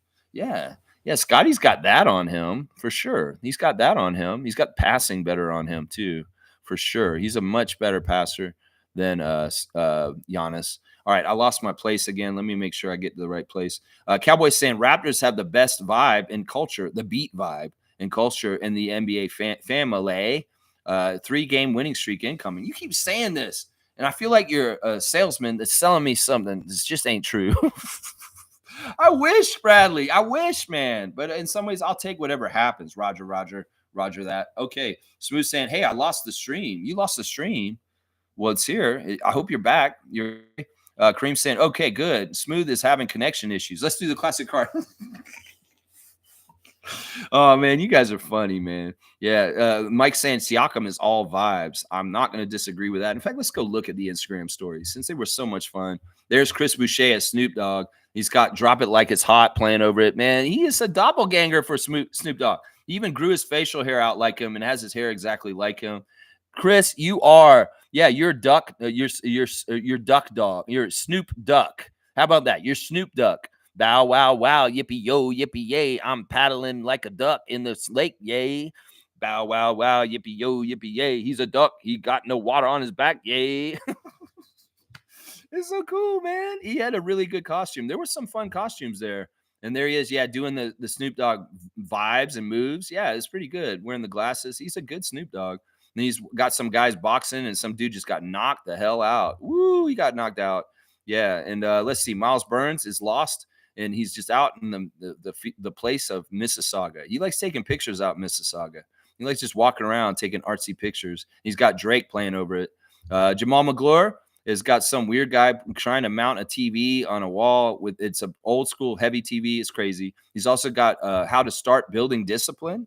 It's stuff like wake up at a set time every day, do your hardest task first thing in the morning, the stream, eat healthier food, practice gratitude daily, meditate, replace old habits with new ones, no porn, take cold showers, go to bed on time, no screens before bed, exercise daily, take your herbs daily.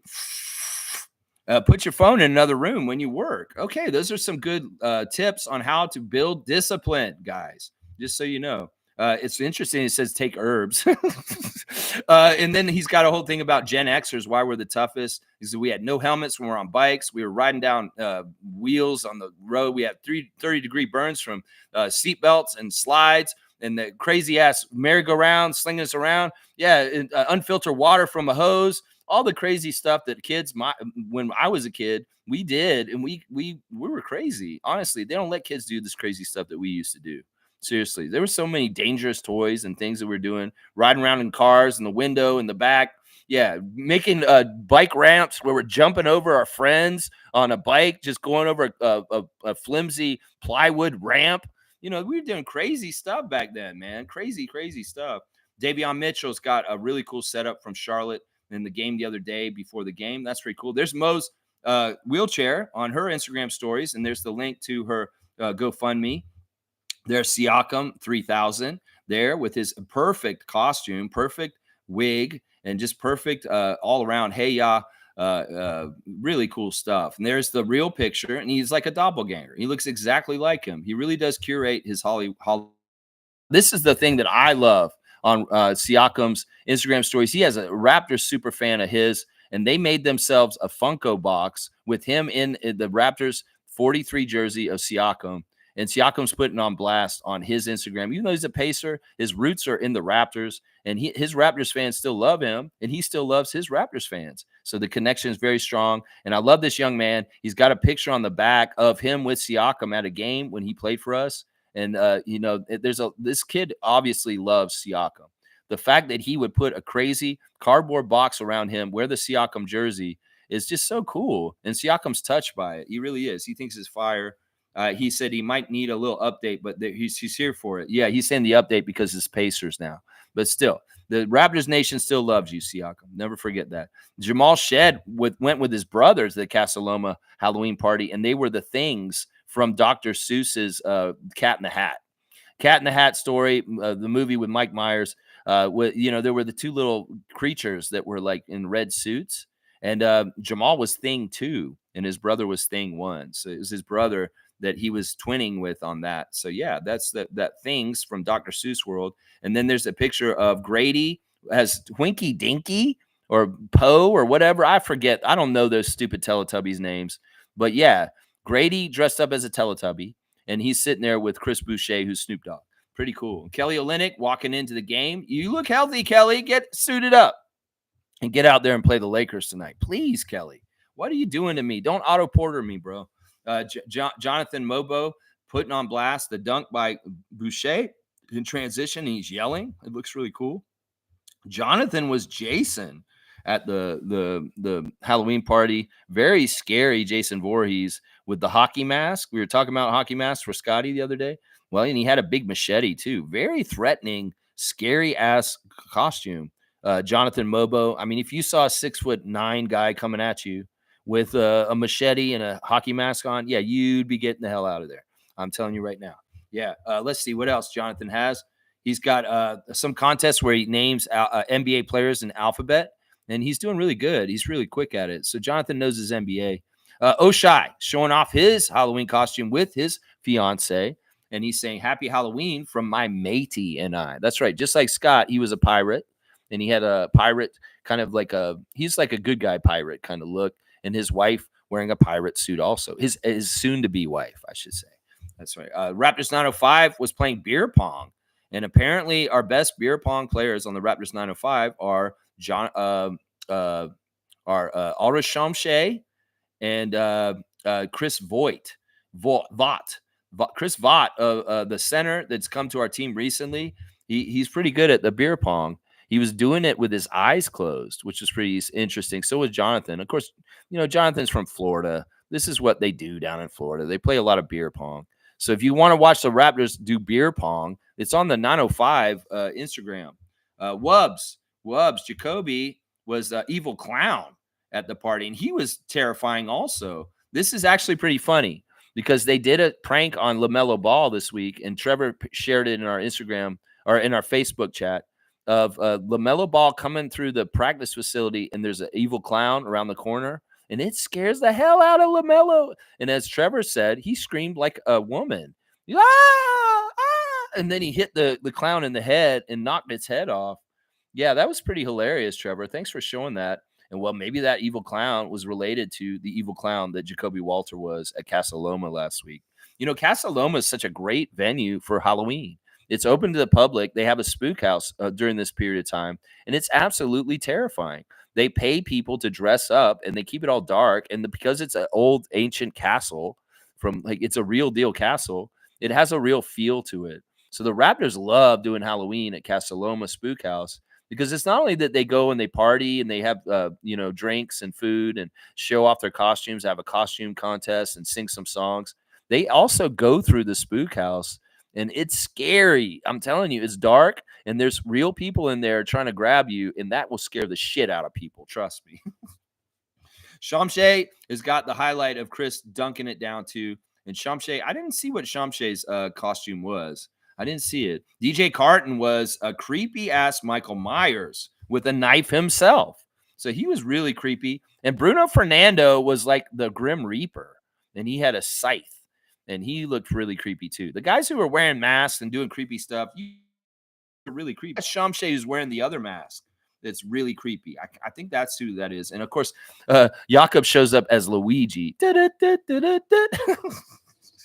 He's a pretty good Luigi, honestly, but it's kind of funny. Grady Dick put on blast his stats from the other day, and there he is as Tinky Winky with his Kansas buddy, the old Oshai Blackbeard there. Yeah, good stuff there. Let's see. What is Lloyd doing? He's got some sort of art or something. I don't know. I don't care. And yeah, they were trying to grade all the Raptors costumes. Who did you guys think had the best costume? Because, Scotty with the eye patch is too sad at this point. It's so sad. He's doing the Captain Jack Sparrow. And we did see the weird costume of Bobby Webster being Willy Wonka.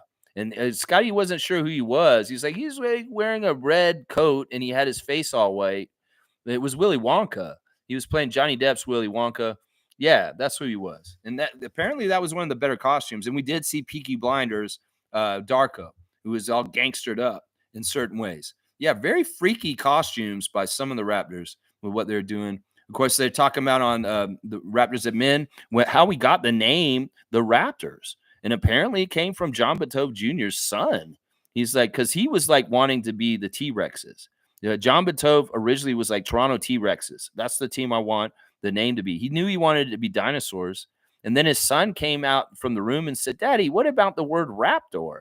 And he's like, you're a genius, son. So it's come out in the Open Gym episode that John Batove Jr.'s son is actually the one who submitted the name Raptor. That there was a kid who named the team, but it was actually the owner's son that actually named the team. So that's kind of interesting. It's a great name, honestly. The tour on the end of Raptor with the Toronto tour at the beginning is very nice for weird OCD people like me. It's very, very nice. There's a special auction for a Vince Carter signed 15. Then it's going to close in 2 days. So you can get out there. There were people in the community yesterday with the Raptors in the Raptor Ford truck driving around getting people to sign big, huge Vince Carter jersey stuff for the celebration tomorrow. So they're doing a lot of stuff to prepare for liftoff for the Vince Carter retirement jersey celebration tomorrow. Yeah, and there's the Raptor wearing a Halloween suit with jack-o'-lanterns all over it. Yeah, happy Halloween. It's good to see the Raptors in full effect on their Instagram stories. Pretty long Instagram stories there because we had to go through all the Halloween stuff. That's right. Halloween stuff. That's right. Siakam is all vibes, baby. That's right. Stargate saying, wait, Pascal finally hit a clutch 3 to beat the Celtics. That's awesome. Happy for him. Oh, yeah, he did in a major way. In overtime, game was tied. Seconds to go. Siakam at the top of the key against Tatum and Brown. Nailed the 3. Pacers win by 3. Yeah, it was beautiful. A little bit of redemption for our side of things, even if it's in the gold and blue of the Indiana Pacers. That's right. We love that. Yeah. Raptors by 12 tonight. All right, Cowboy. I like your prediction. That's right. That's right. Cream's getting laughs. Cream's saying alley-oop to Neon Moon. I got Raptors by 20. We're going to start the Lakers' abysmal downfall tonight. I love this. You guys are telling me a story that I want to hear. So, all right, I'll give Cowboy a dunk. He got one earlier. We'll put him at 209 this time. Just a 5-pointer on this one. Let's see. Let's go. Kareem saying Dick versus Reeves tonight. So that's right. Austin versus Grady. Let's see what's up. And I want to see Grady has elevated his game. Maybe he can outplay Austin Reeves. In some ways, once again, the keys to victory in a basketball game is outplay your counterpart.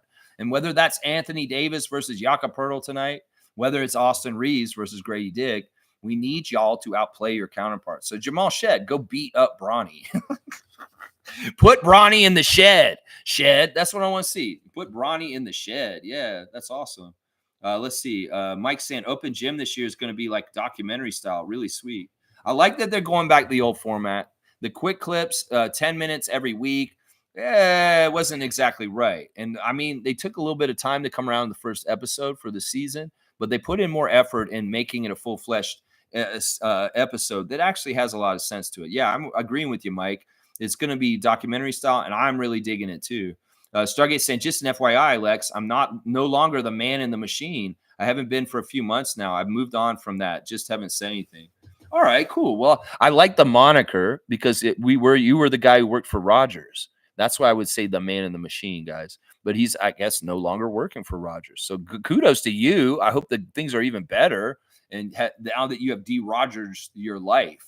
Stargate. But is the nickname good anyway? I mean, if you don't like the nickname, I won't use it anymore. But I kind of like the nickname for you just because it's like for me, you were a guy who's fighting the power from the inside. And that's why I called it the man in the machine, the rage against the machine. That's right. It's up to you, man. If you don't want me to call you that nickname anymore, I won't. But in some ways, even if you're not there anymore, I still kind of like the nickname if you don't mind. But if you want me to not call you that, I won't. Trevor's saying, I will be in California for the 2 back-to-back games, November the 9th and 10th. I'll be there from Thursday next week. There you go. Trevor J., our commissioner fund, will travel to L.A. to watch the Raptors play against the 2 L.A. teams in the brand new Inuit Dome of the Clippers and the Crypto Arena for the Lakers. And he will be representing the RFF on site in L.A. for those road trip games next week. So, Trevor, thank you. Commissioner Fund for all you do for this channel and going to support our guys in enemy lines. That's right. That's right. Mike saying Reeves refused the Pistons drafting him at 42. Laugh out loud. That's sad. Yeah, that's funny. Cool Cat saying Giannis' timeline does not match with the team rebuild. It's over. We have Shamshay, Grady, Scotty, etc. Maybe I was 4 years ago, but not anymore. No. In some ways, this is where the things with Giannis went south when he won the championship. This is the thing. Once you win a championship, you're a champion. And some of the hunger and the want to get that next championship, it goes away. It diminishes because you're already bona fide. You're a champion. You did it, bro. You won a championship in the NBA. It's so much harder to get that second one or have that want and the desire to go get more. So in some ways, that's part of the reason why I don't really want him is because he's already been there, done that. And the chances of him doing it again, they may not be that great, guys. They may not be that great, especially if there's problems around him. Stargate saying, unless your name is Magic Johnson, Michael Jordan, or Larry Bird, I'm not trading Scotty for nobody now. Yeah, I'm with you on this. We're solid with you, Scott. We ain't going to stab you in the back. Your fan nation is behind you, and we would appreciate the same in the future. So I don't want to trade you for nobody. I didn't want to trade you for Kevin Durant 2 summers ago, and I do not want to trade you now for Giannis Antetokounmpo. That's right. Dak Canadian saying Giannis on OKC, though. Yeah, that's not going to happen. I've already debunked why that wouldn't happen. Because it just doesn't make any sense. He's not on their timeline either. He really isn't. He is very much on the timeline of Miami. Miami is one that makes sense. Mike saying, we need a Shamshay and my father playoff run. Laughing my fucking ass off. We need a Shamshay is my father. Okay, you mean like all the dumb little memes where people take people's faces and put them over pictures of families, and they put like somebody as a baby and Shamshay's the dad. I got what you're saying, Mike. Mike's saying the issue with Star Wars is Disney hiring people that aren't Star Wars fans, and they make things that don't match up with previous canon. That totally makes sense. That totally makes sense. Yeah, you got to get the people that are very familiar with it and love it with a passion, like Carl Lane and some of the other Raptor freaks here. That's right. Kareem saying it's my dick in a box. It is what I say to myself every time he scores a bucket. Okay, that was not warranted. That was an unsolicited dick joke. I'm sorry. That's a strike. Mike saying Raptors themed chair would be fitting for the Grays superfan mode. I know it would be. That just seems like it should be a reality. Raptors, y'all are always trying to show that you're doing great good in the community. Well, take care of your community champion is what I'm going to say right now. And in some ways, even if you don't pony up all the money, you could do a good chunk of it, or at least help her get there, or maybe trick it out with good Raptor stuff on it. Whatever we can do to help Mo, we're going to do it. Yeah, Mo's saying you can promise it. Share it, Lex. Thank you. You can promote it. Share it, Lex. Yeah, I will, Mo. I'll put it on blast on the channel as much as I can. I'm not very good at promoting it anywhere else other than here. But yeah, I'm going to try and help you. And hopefully MLSC is listening and they understand that their super fan, Monique Lawrence, is needing their help. Because seriously, Toronto Raptors, you guys have been so awesome to Mo in the past. It's not that she expects it. And she never asked you, asking you right now. I'm saying it for her. That in some ways you guys, her dedication and what she does. And I know y'all do a lot for her also. But in this case, this could be a really cool, awesome moment that makes a lot of people feel real good inside. And it'll really, really help out our best friend, Monique Lawrence. Seriously. Seymour saying, elbow, Grady, elbow. Mike saying Super Star Wars was hard. Yeah, for Super Nintendo, it was awesome. It was a hard game. But yeah, I used to love like trying to run through the Jawas building with Luke. It's like that level was tough. Like you're going through the Jawas like big, huge thing that they ride around in when they're stealing stuff. And yeah, you got to jump through the levels and pistol. And you also had the lightsaber too. And it was cool because it was kind of like Super Mario Brothers 2, where you could play multiple different Star Wars characters on different levels. Like you could be Han or you could be Luke. I think you could be Chewie. You could be Leia. So yeah, it was a pretty cool game. And I do need a Super Nintendo. If anybody knows where one is, and if I do get one, I'll probably go get those Star Wars games too, because it was fun. Mike's talking about Mighty Mouse was great on Open Gym. He's a real one. We love Damon Stoudemire, our original Roy. And yeah, you're a real one, man. 30 years ago, you were a guy, and you're still our guy to this day. Damon, you're a real one. I never doubted you, even though you were an assistant coach for the Celtics for a couple years there. I was like, this is weird, man. And honestly, when they were thinking about who to promote into that spot, Joe Mazzulla, they probably were like, man, we can't put a Raptors Rookie of the Year as our head coach right now. That may have been part of what stymied him with getting the head coach spot on the Celtics after Udoka had to leave like that. Yeah, there's the classic card questions. I like that. That's very good stuff right there. Let's see. Kelly Oubre? You thought that was Kelly Oubre? No, that's Wendell Clark. There you go. Mike's saying I was trying to look at it on my phone. Yeah, it's tougher if you're on a little screen for sure. Seymour saying appreciate it. There you go. You got some classic card points. 100 points for you. Cream saying David minus 50 for Seymour. I never liked Wendell Clark Jr. Blackhawk saying it's growing, super fan. There you go. Mike is saying Yak Lambeer. Yeah, I don't know. Yaka, maybe I don't want you to go hit somebody in the face like Jokic. But, Jakob, you could be a little tougher and like intimidating people. You're too nice in some ways. We want you to have a little bit of an edge. Maybe you start wearing a leather jacket like Scotty did last year, and you start coming to games with some cool sunglasses, and people start thinking, oh, damn, there's something vibe different about him. And all of a sudden, maybe he's scarier to people around the league. He's too nice. In some ways, we want Jakob Poeltl to be a formidable, scary, big, hairy man on the Raptors. And in some ways, man, get a little meaner is what I'm thinking about. That's right. Get a little meaner. That's right. Blackhawks saying 905 has free parking. I don't know. Probably. I haven't been out there yet, but I'm going to be driving out there, and we'll be there. Yeah, we'll figure it out. You Neil, you should come too. And yeah, we're going to get as many of the Raptor freaks as we can be there. We usually get a good crew of like 20 people.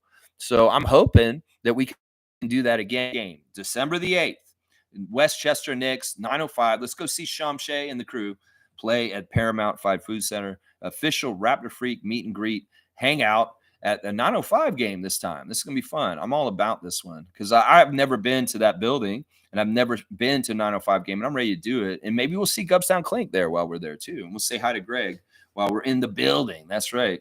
Mike's saying LOL isn't an acronym. It's just the emotes word. It's pronounced lol. Lol. Man, in some ways, this is like, I hate to say it, but this is young people pretentious is what it is, Mike. I'm sorry. I will do LOL as an older generation. Okay, but y'all going to switch it up with a different vowel. Is it going to be LAL at some point? You guys, seriously, is it going to be LOL? LOL. I mean, anything to be hipper and cooler than the older people. I get it.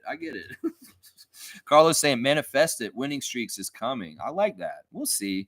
In some ways, I'm just taking it day by day, moment by moment, in the now, and I'm not have no expectations. That's the thing. This may be the difference between every single year of the Raptors. I've been watching them is I've had expectations. This year, I have no expectations whatsoever. They can do whatever they're going to do this year, and I'm going to spin it in a positive way no matter what. I got their back. And that's what I do on the Raptor Free channel. We're going to make it work no matter what, whether it's capture the flag, whether it is all of a sudden we are winning some games like you guys are saying. I love that. I want that to happen. I really do. Neil's saying, give Dame a break. It's not easy when you can't work the relationship with your partner. It had to be intense for him to ask for a trade. I've been there and can relate. I'm going to do this too. And as a divorced man myself, I think that in some ways he didn't have to break up his marriage. That, you know what it is? It's really weird. It's like, all right, I don't think that they're actually at odds. They actually work really well together. But Lillard really wanted to go championship chasing. And, well, they made a tough decision because the children in Portland are in school and they have their family and friends there. And in some ways, uprooting them to go to Milwaukee just wasn't in the cards. So I think that Lillard and his wife made the decision to separate mainly because of geography and him going somewhere else. And maybe in his mind, he thought that was, oh, yeah, this will be a great new start. In some ways, I won't be bogged down with my family around me. I can focus on my career solely, and I can go play, and I still love them. And the kids are going to stay in school and keep their friends and all this stuff. That's why they did it. I don't know if they're actually in bad terms, honestly. It could very well be that they did it partly to let him be freed up and do whatever he wants as a man, in some ways. So I don't know. In some ways, it's like this may not be exactly what you think. Because I think Lillard's cool with his ex-wife, that they're working very well together, and there isn't any animosity there. It's just that the geography and the distance is what is taking them apart. And they very much made the concerted do for our kids because we don't want to uproot and make their lives all crazy just because daddy got traded to the Milwaukee Bucks. I think that's the way the picture is. At least that's the vibes I've gotten from interviews and things that he said about this whole thing. Is that they may very well be not getting divorced. It's just that they're legally separated because of the situation. Kareem's saying Blackhawk 905 has free tickets if you go in a certain door at a certain time. This just sounds like such a Kareem. Like, I don't know. This is the funny thing about Kareem, our dunk champion, is I can't tell if he's being serious or not because I don't know enough about 905 stuff. And he does live near the arena, and I think he's gone to 905 games. Is it in some ways I can see this being just like there's an unlocked door and you say, yeah, there's a door. You could go in. Either way, the ambiguity about whether this is true or this is just some fucked up joke that Kareem just made up, I'm giving him a dunk because it's just in some ways this is a body of work that led up to this comment being absolutely funny to me, but he may be being dead serious right now. Oh my gosh, because we're going to do something in honor of the highway. You got 401. That's just a one dunk, but it's a very honorable 401 dunk. You got the 401. Oh my gosh, I don't know if that's a joke or not. So I'm just going to give you one dunk because I'm not sure if he's being serious. Mike's saying, Lex, try typing LUL on Twitch and see that it appears as an emote of a guy chuckling. Okay, so it's like a code for Twitch. Maybe if I play NBA Live 96, I won't do it on YouTube, guys. Maybe I'll do like a Twitch stream where I'm playing Super Nintendo old games. And maybe I won't just play the NBA Live 96. Maybe I'll go get Super Star Wars and start playing that too on there. I don't know. Maybe I'll do Twitch streams like Scotty, but they'll be on Super Nintendo from 96. That would be pretty funny, man. That'd be pretty funny. Kareem's saying we can actually sneak into Paramount. That's what he's trying to say. I don't want to do this to them. No, Courtney Charles, if you're listening to me, we're not going to do that. The Raptors freaks will come and pay for their tickets, rightfully so, Kareem, and we will go in legally.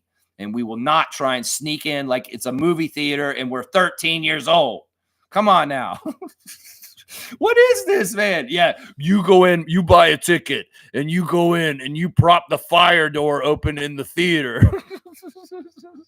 I know that old shit that kids used to do to sneak into places. We'll buy one ticket, you sneak in, and you open the door in the back. There's no security. We'll just walk in.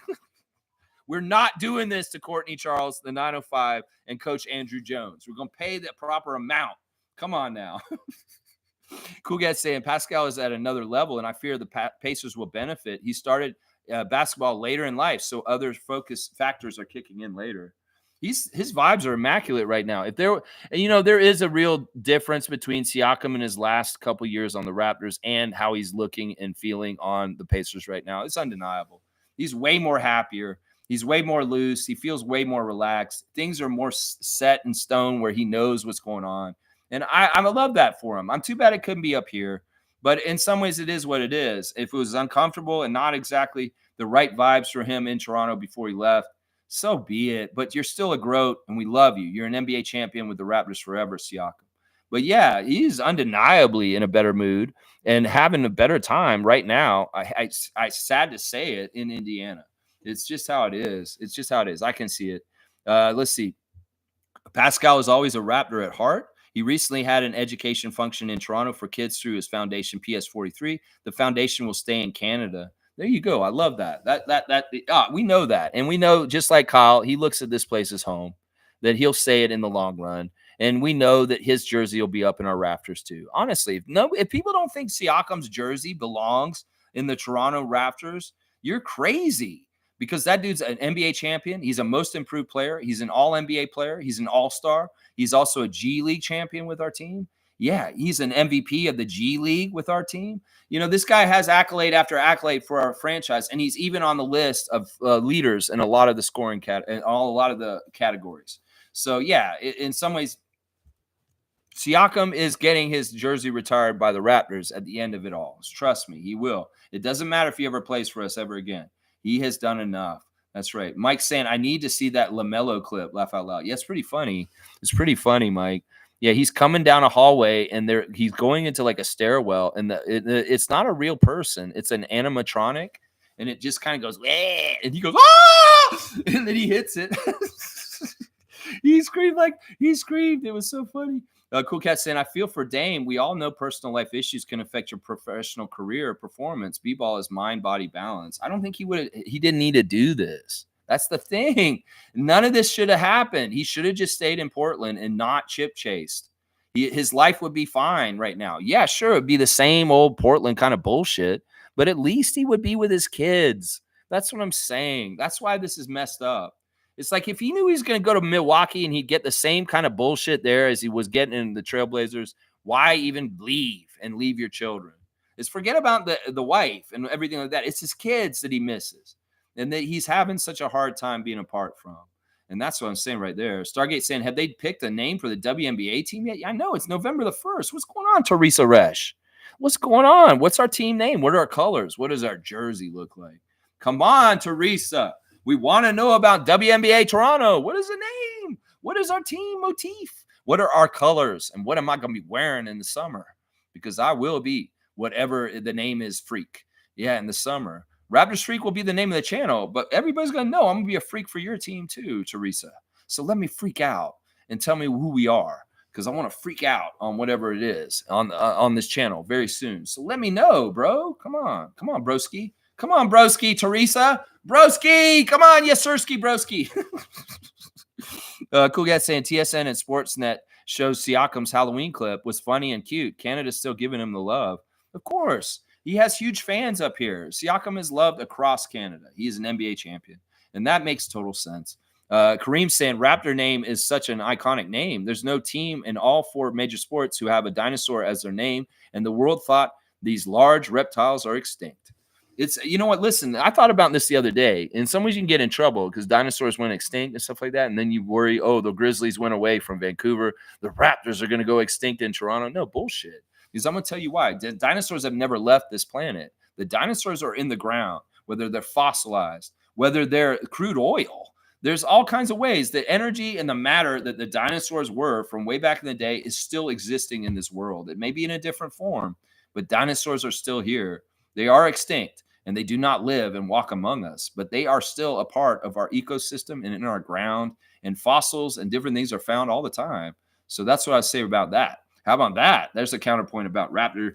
Raptor name is very good. Thank you, John Batove Jr.'s son. Thank you. Monique saying, I'm not going tonight, Raptors versus Lakers, but going tomorrow. These damn tickets, just imagine Kyle's retirement jersey tickets. Yeah, jersey retirement tickets. Well, it's a hot ticket. Both the games tonight and tomorrow are very sought after tickets. It's the Bron and Bronny Show. Maybe the only time the Bron and Bronny Show ever comes to. Then you've got the Vince Carter retirement jersey. These are hot tickets. These are very hard tickets to get. And I think that you should consider yourself very lucky that your family helped you get that ticket for tomorrow's game with the Vince Carter jersey retirement and DeMar DeRozan and the Sacramento Kings. I'm glad you're going to be there, Mo. You deserve to be there. But I know also back-to-backs are a grind. And going 2 nights in a row, it's not that easy. I know for me, it's the same thing at this point. Being all the way the hell out here, coming all the way downtown tonight and tomorrow to go to both games would be not feasible for me either. So in some ways, it's not just the cost. It's just the time and the energy of going down there and not getting home till like midnight or after, because I live so far out of town at this point. Yeah. But yeah, I'm glad you're going to be there tomorrow. In some ways, the things tonight or whatever. So we're saying, well, Dame had a chance to be a Raptor and he killed it. A deal was already in place. You get what you get. Yeah, it's whatever. Dame Lillard never wanted to come here. He's one of those players that looks down on Toronto, and it sucks. You know, it's true. There's players in this league that just look down on Toronto. Players like Rudy Gay, who just retired. Screw you. I don't care that you retired. You're a jerk for what you said about Toronto recently, Rudy Gay. So fuck off, man. Go retire, and you're not coming to Toronto for 30th anniversary celebration, you fucker, you piece of shit. You're always going to be known as a great thing that we traded away to get our very good years and years of excellence in Toronto after we traded you for 4 great players to Sacramento. You know, in some ways, that's what I would say right there as far as that. You know, there's referees that are like these guys too. There's coaches that are like these guys. There's broadcasters that are like these guys. It's not necessarily xenophobia. It's more like a superiority kind of thing where we're just superior. Canada's B class. It's lower. Everything about it is lower, and they think that way. And Dame Lillard is one of those guys, unfortunately. It's too bad he's not educated or intelligent enough to understand the fantastic things about up here. I mean, Dame Lillard, if you were here, you could have gone to Casa Loma for the Spook House on Halloween. Yeah, that's such a fun experience. You can ask any of the Raptors that went. It was an amazing, fun experience. That's right. Cool Cat saying, yes, we needed the return of documentary style for Open Gym. I guess the 10 minutes was quicker for viewing, but the storyline was short. Yeah, you couldn't get anything going. You couldn't get any narrative. In some ways, this is smart for Bell to do it this way because now they can put commercials around 24, 25-minute episodes and make it a half-hour programming block on their channels. In some ways, last year, they had to splice together like 3 episodes to get 1 half-hour block. And that's no good. That's no good. But yeah, there's no story build-up. In some ways, they can tell a narrative. And that's what's cool about Open Gym is it tells a story. If you're giving us just behind-the-scenes clips of the Raptors goofing around behind the scenes like last year, that's not an Open Gym episode. I'm sorry. And you notice they didn't really show a whole lot of behind-the-scenes or stuff with the team. It's all like hit and RJ walking around the Skydome in that episode. There's not really focusing on the team. Is this going to be for most of the season that we're going to look at 30th anniversary celebrations and history lessons instead of actually looking at the team on the court and covering all the games and the L's? Yeah, that may be part of it too this year. You get what you get, Jack Armstrong. That's right. Stargate saying, oh, the nickname is good. Yes, I love it actually because I am kind of that type of person. Awesome. All right, cool. So you will still continue to be the man, the machine, but he escaped the machine at this point. In some ways, that's even more badass. The man who escaped the machine. That might be the new one. The man who escaped the machine. I know Gerald's a man who escaped the machine too. He used to work for Bezos. Yeah, Gerald, you in some ways, you're the man who was in the machine, and now you've escaped it too. You guys are like Tron, man. You're in those light cycles racing out of the city. See, I'm such a sci-fi nerd. We're going Star Wars and Tron and all kinds of shit today. Oh my gosh. Yeah, Mike saying Shamshay is my father, is the new generation. Bayumbo is my father. We need some good playoff memes again. He's gotten to do the finger wag once. Let's not get ahead of ourselves. He's in development. He's a young Padawan, and he's not ready to be like, Darth Vader level, like, that kind of stuff yet. So give it time. It'll come. Oh, there's a cardinal here. I haven't seen a cardinal in the yard in like 2 weeks. David's been wondering about that. It's a female cardinal. I didn't see it get on the feeder though, David. But the nuthatches are on the feeder right now, like crazy. Look at those nuthatches. And chickadee. Yeah, do my chickadee call. Yeah, HC is saying, what's the link for Mo? I put it in there somewhere. Let me see if I got it still. I'll just put it in again, HC. So you guys can help Monique out and give her some funding to help her get her wheelchair. Yeah, it's a GoFundMe page. So yeah, whatever you guys can do to help is appreciated.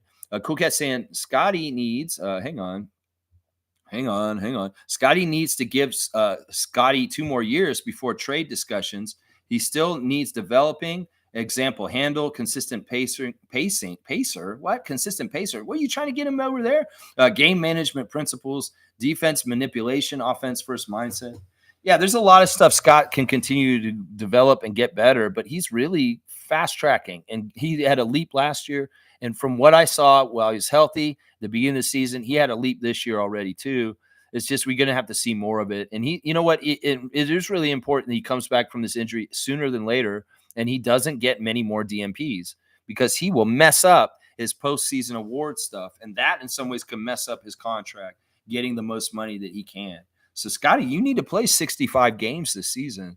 And missing games this early in the season is not going to help you. You're going to have to make sure you don't get hurt again this season because you're missing these games right now. It's no good. It's no good. Yeah. Monique saying, Dream W vibes, go Raptors for life. Keep it at always. Good times. Raptor Free Cruise strong forever. There you go, Mo. I'm right at 2 hours. Thank you for the cutoff.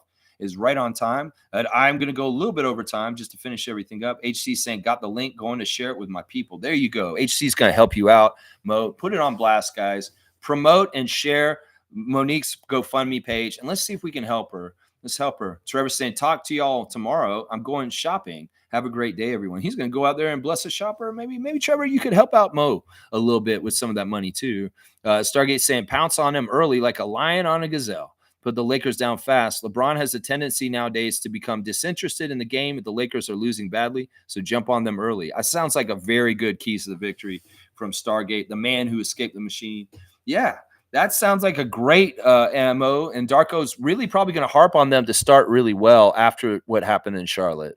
So this is where we may see like the coaching of Rajakovic is, do the Raptors come out and have a much better energy and start to this game against the Lakers tonight, because he came down on them for what happened in Charlotte on Wednesday night. We'll have to see. Neil saying, I've been there. Tickets are affordable. Yeah, I'm not worried about how much the tickets are, and I do want to spend the money to pay for the tickets there. In some ways, I will even say this. If anybody does have a problem with paying for the tickets, Alex is the kind of guy who will probably buy your ticket just to help you get in. So anybody wants to come, let's go. I used to do this for Raptors games like 15 years ago, a long time before I started this channel. I would take friends of mine that did never go to Raptors games to get them more interested in Raptors by saying, I'll buy you a ticket and I'll take you there. My old roommate from Japan, Daisuke, came to Toronto for a couple of years, and he had never been to a Raptors game. And I took him to a Raptors Brooklyn Nets game, and he had a blast. And he became a big, huge Raptors fan. And then all of a sudden, we got Yuta Watanabe. And it was even more ensconced that he was a Raptors fan because we had the Japanese Yuta on our team.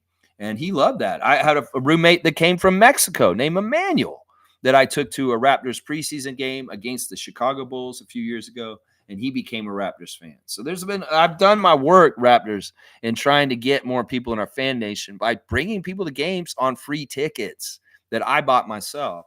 So I'm not opposed, especially if these are affordable tickets, to buying some people's tickets and coming in. Now, if you can afford it, you go ahead and pay for your own ticket. But I'm just saying for people, that maybe I will help you out. I will help you out to get in there. That's right. Cool Cat saying, Lex, you think Dame might have a DeMar type arrangement with his spouse? DeMar gave some insight to his relationship and family home. He now has 2 sets of kids. Laugh out loud. Yeah, in some ways, I'm not familiar with the stuff about DeMar other than he was doing things They in the book Above the Noise, he illustrates his relationship with Kiana as rocky at a certain point, and it was really kind of crazy. And NBA life, people are on the road. Men are gonna be dogs, sadly, in certain ways, and the situation is kind of how that happened. And then he had the birth of his son, and it really hurt Kiana, but she saw the big picture and she understood things. And in some ways, they're not totally together, but they are, and they are co-parenting together their daughters so that it works really well. So there probably is a very similar situation. Probably a very, very similar situation. Like he's probably on very good terms with his ex-wife or still wife. I don't know if they got actually divorced. Dame Lillard. It's probably very similar. Yeah. Kareem's saying, and I don't know if it's Lillard is doing it for the same reason that DeMar is, that he has a second family. I think it's just because I'm not going to be there every day. I'm so far away, and I'm a man. I want to be my life and stuff like that. I don't know. That may be probably what it is.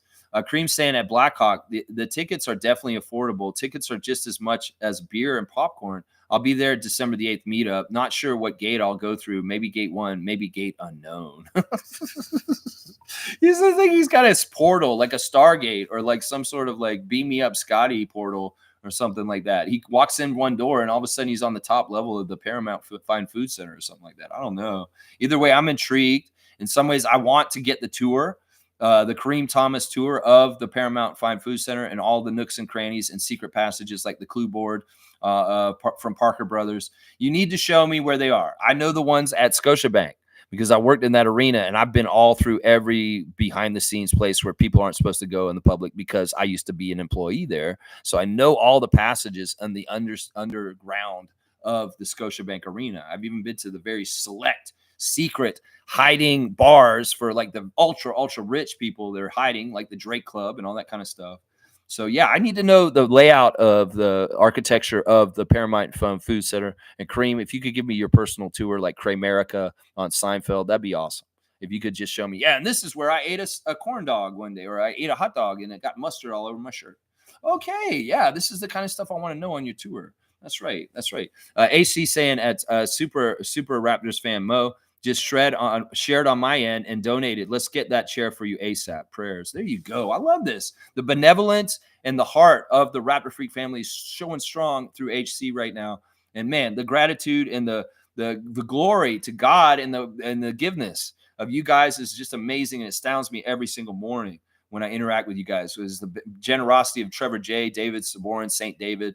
There's so many different people that are Raptor Freaks that are just genuinely awesome people. They're looking out for people. And I love that. HC, you got my respect, man. In fact, I want to give you a big dunk for putting most stuff on blast. You're now at a 13, my guy. I gave you a 10-pointer. You were only at 3. Now you got 13 dunks.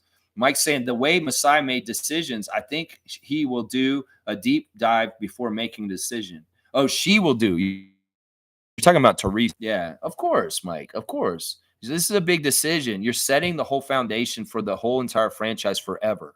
And that's why the Toronto Raptors name had to be really kind of figured out in the color scheme and everything. Because look at where it's gotten us to 30 years later. We're one of the coolest like teams for apparel and throwbacks and retro because we were different at that time and people have nostalgia of that time.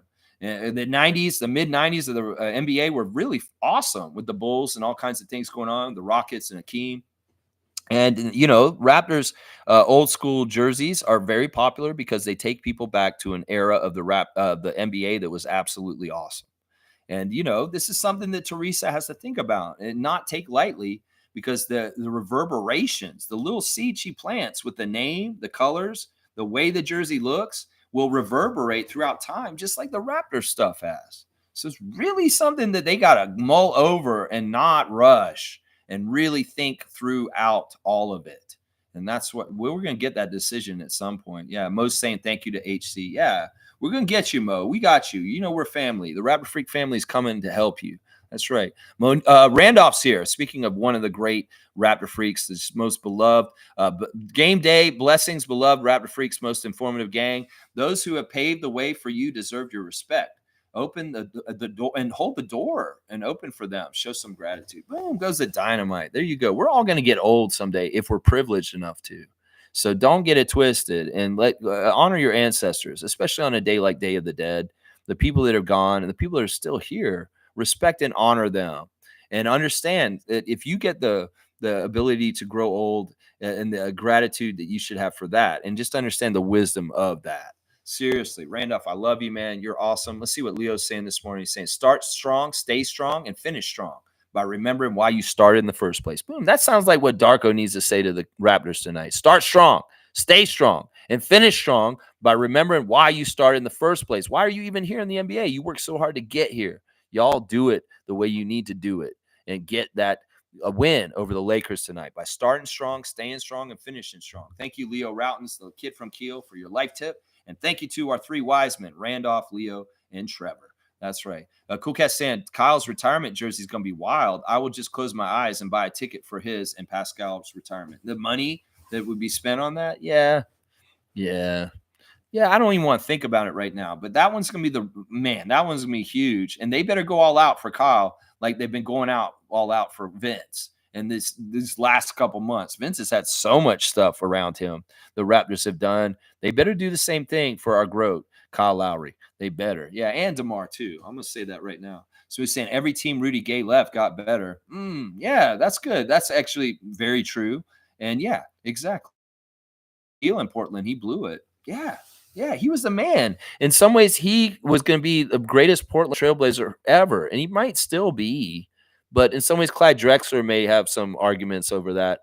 But in some ways, I mean, he broke all the franchise records. In some ways, he had the opportunity to be Larry Bird to their franchise. And in some ways, he got antsy, and he listened to all the noise in stupid ways. And in some ways, listen, nobody's guaranteed a championship in the NBA ever. And in some ways, getting it is rare and it's not easy. Most players that play in the NBA do not win championships. So Dame Lillard, chip chasing and sacrificing the longevity and the connection that you had with that city. I mean, they'll always love you there in some ways, but it is kind of messed up a little bit. And in some ways, you probably regret it. You probably regret the hell out of it. Seriously, you're like, if it's going to be like this here, why the hell did I even leave? Is probably what he's saying. That's right. Mike's saying the Raptors asked Kyle if it was cool for Vince to get his jersey retired first. I know. And in some ways, that's the kind of information that makes me better with it, because that's them showing respect to the GOAT, the guy who we all think should have gotten their jersey retired first. But Kyle's such a nice guy. He's friends with Vince. He's saying, no, Vince should get it. And you know what? That makes me feel better about it right there. Chicka chickadee, chicka chickadee. What's being funded? Monique needs a new wheelchair, David. And if you click on that GoFundMe, you can see the chair. She had a problem with her chair recently, and she's having problems with her chair. So she needs to upgrade and get a new one. She gets a lot of use out of these chairs. So over time, they're going to break down in different ways or have different problems. Well, it's time for her to upgrade and get another one. And man, I'm trying to push to get her a good one from the Raptors directly. If y'all can help her out, seriously, this is a very, very good PR thing for y'all. And also, you get to put Monique on blast again, and it will be very practical and helpful to her also. Hello. So let's do this. Come on. Kareem saying, I ordered a crazy hippie costume from Amazon. I wore it, and now I started the return process. That's what I think of Jeff Bezos. Yeah, that's fun. I like that. That's funny. That's hilarious. The GOAT. Amazon shares soaring this morning. Great earnings report. I don't know why you're such an Amazon guy, David. Are you actually employed by Amazon? Like, you put your name as Amazon assassins, and then you sent Amazon packages to my house without talking to me. And I was not okay with that. And I'm like, listen, Jeff Bezos, you get what you get. You're a spineless wimp because you are scared of Trump possibly winning. So you will not allow the Washington Post to endorse Kamala Harris.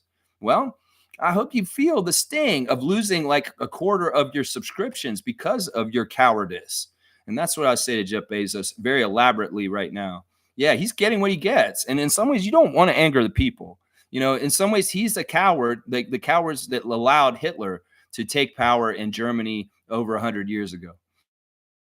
And in some way, people like Jeff Bezos are idiots. Yeah, he can have all that money, but he's still a spineless fucking little wimp.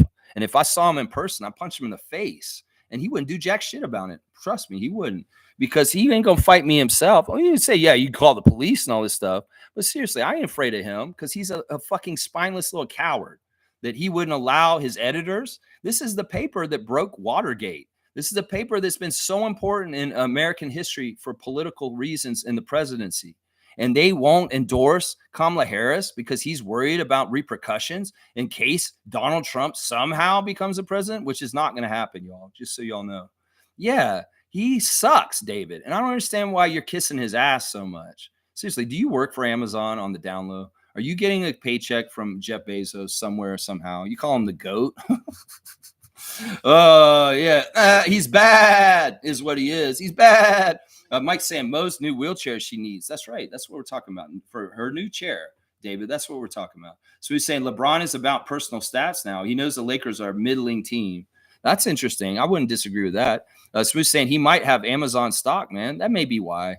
Who knows? Either way, I ain't profiting off their bullshit. They're trying to monopolize the whole entire world in all commodities and just be one big generic company that is in charge of everything. Fuck that shit. Fuck you, Jeff Bezos. Go get on your rocket, try and go to the moon and blow up halfway there. How about that? How about that? How about that, motherfucker? That's right. David's saying, laugh out loud. God forbid people send me gifts for no reason other than pure kindness via Amazon. Terrible fucking human beings. Laugh out loud. No, I'm serious. I didn't ask you to do that, David. I'm serious. And you can get mad at me for this and say I'm pushing your way or anything like that. I was actually kind of upset that you did that because I have OCD. I have Asperger's and I have very particular plans for things. And you adding all these bird feeders, well, it's working out now. I've accepted it. But at the time I was like, I don't like this because in some ways I never asked you to do this. And in some ways I had no plans of putting more bird feeders up in my yard. And especially getting them from Amazon. I've told this to Adriana. I said, don't send me anything from Amazon. Don't. And Trevor, when he sends me stuff, he sends it to me UPS or through FedEx or something like that. But yeah, I mean, it's very kind and nice, but also it's conflicting with my autism and saying, I don't want this fucking shit from Jeff Bezos. And I don't want him profiting off anything to do with me. So that's kind of where I'm at with it, David. I think they're awesome feeders. And I've grown to love them, actually. The big one, I put it out and it's been great.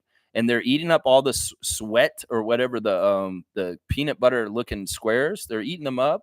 And I'm looking forward to doing the hummingbird feeder. But yeah, I don't support big companies like that. And I don't want to be involved in anything to do with them. It's very much the way that I live my life. And in some ways it's fine. You did that and it was very kind. And I should be very just as an asshole. Let's just put it that way. Sometimes that's just what it is. They were saying Jeff was just a geek who started a business from his parents' garage. Laugh out loud. Self-made billionaires equal evil. Yeah, he is evil because he's shut down all these places where people could have their own businesses and make their own money to be the own overlord of everybody else. And I'm gonna get this. Don't get this twisted. He got a huge amount of money from people to help him start out.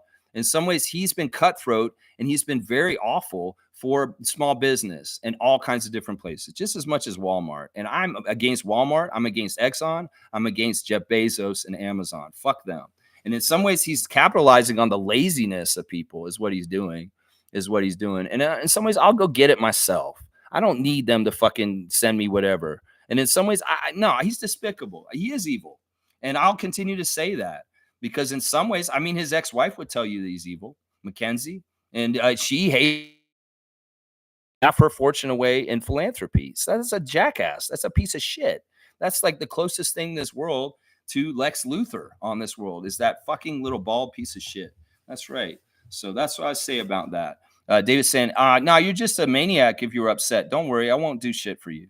You don't have to, David. I never asked you to. I've never asked anybody to do anything other than give some money to Monique for her wheelchair. No, you don't need to do things for me.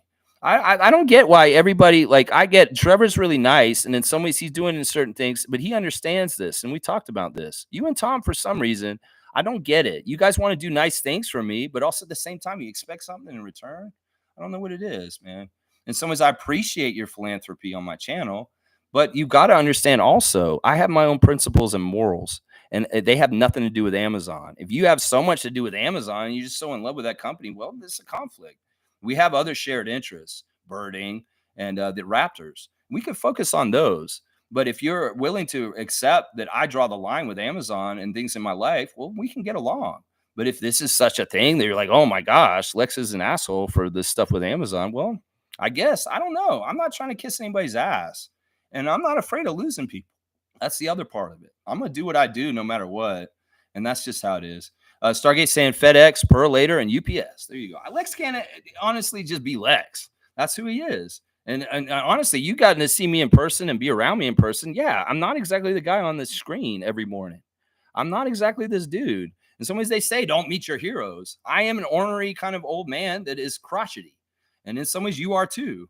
And that's just the truth of it, right there. That's right. Stargate saying Bezos is becoming the Welland from the Alien franchise, owns everything. That's what I'm afraid of. Seriously, in some ways, we don't want to go towards this world. It's dystopian, and he's not a good person. He was not looking out for people. He just wants more and more money from the top. That's all. David, I'll dap you too. Seriously, I'd rather clear the air with you and be completely 100% honest with you than lie to you and just be like, oh, no, David, you're great. I love you. But I really, in some ways, are pissed off at you on the down low. I can't help but just be 100% myself. And that's why I'm outspoken and I'll say exactly how I feel about the Amazon stuff and all this. That's all. I mean, listen, I'll accept you in your life. You go ahead and buy Amazon stuff to your house all you want. It's just please don't send me stuff from Amazon here. That's all I'm saying. Kareem saying if Bezos took on groceries, he will be the world leader. I hate to see it. Yeah, we don't want this. We do not want this because in some ways, this is part of the transfer of the inequality and the wealth of the society is that this dude is just like, how much money is too much money? And when are we going to come and tax them at the fair rate, at the proper rate, so that the money comes back in circulation for all the rest of the people? Like I said, Jeff Bezos, Gerald used to work for him, and he was working for him. He saw from the inside, subjugates his employees on a grand scale all around the world, and he is very much stealing wages from these people in the way that he does things. So if you want to think that that's a genius or that's a very great person, well, you go ahead, David. That's your opinion. But I know the truth. This guy is subjugating the common worker in all kinds of different places in very fucked up ways. And I ain't about it.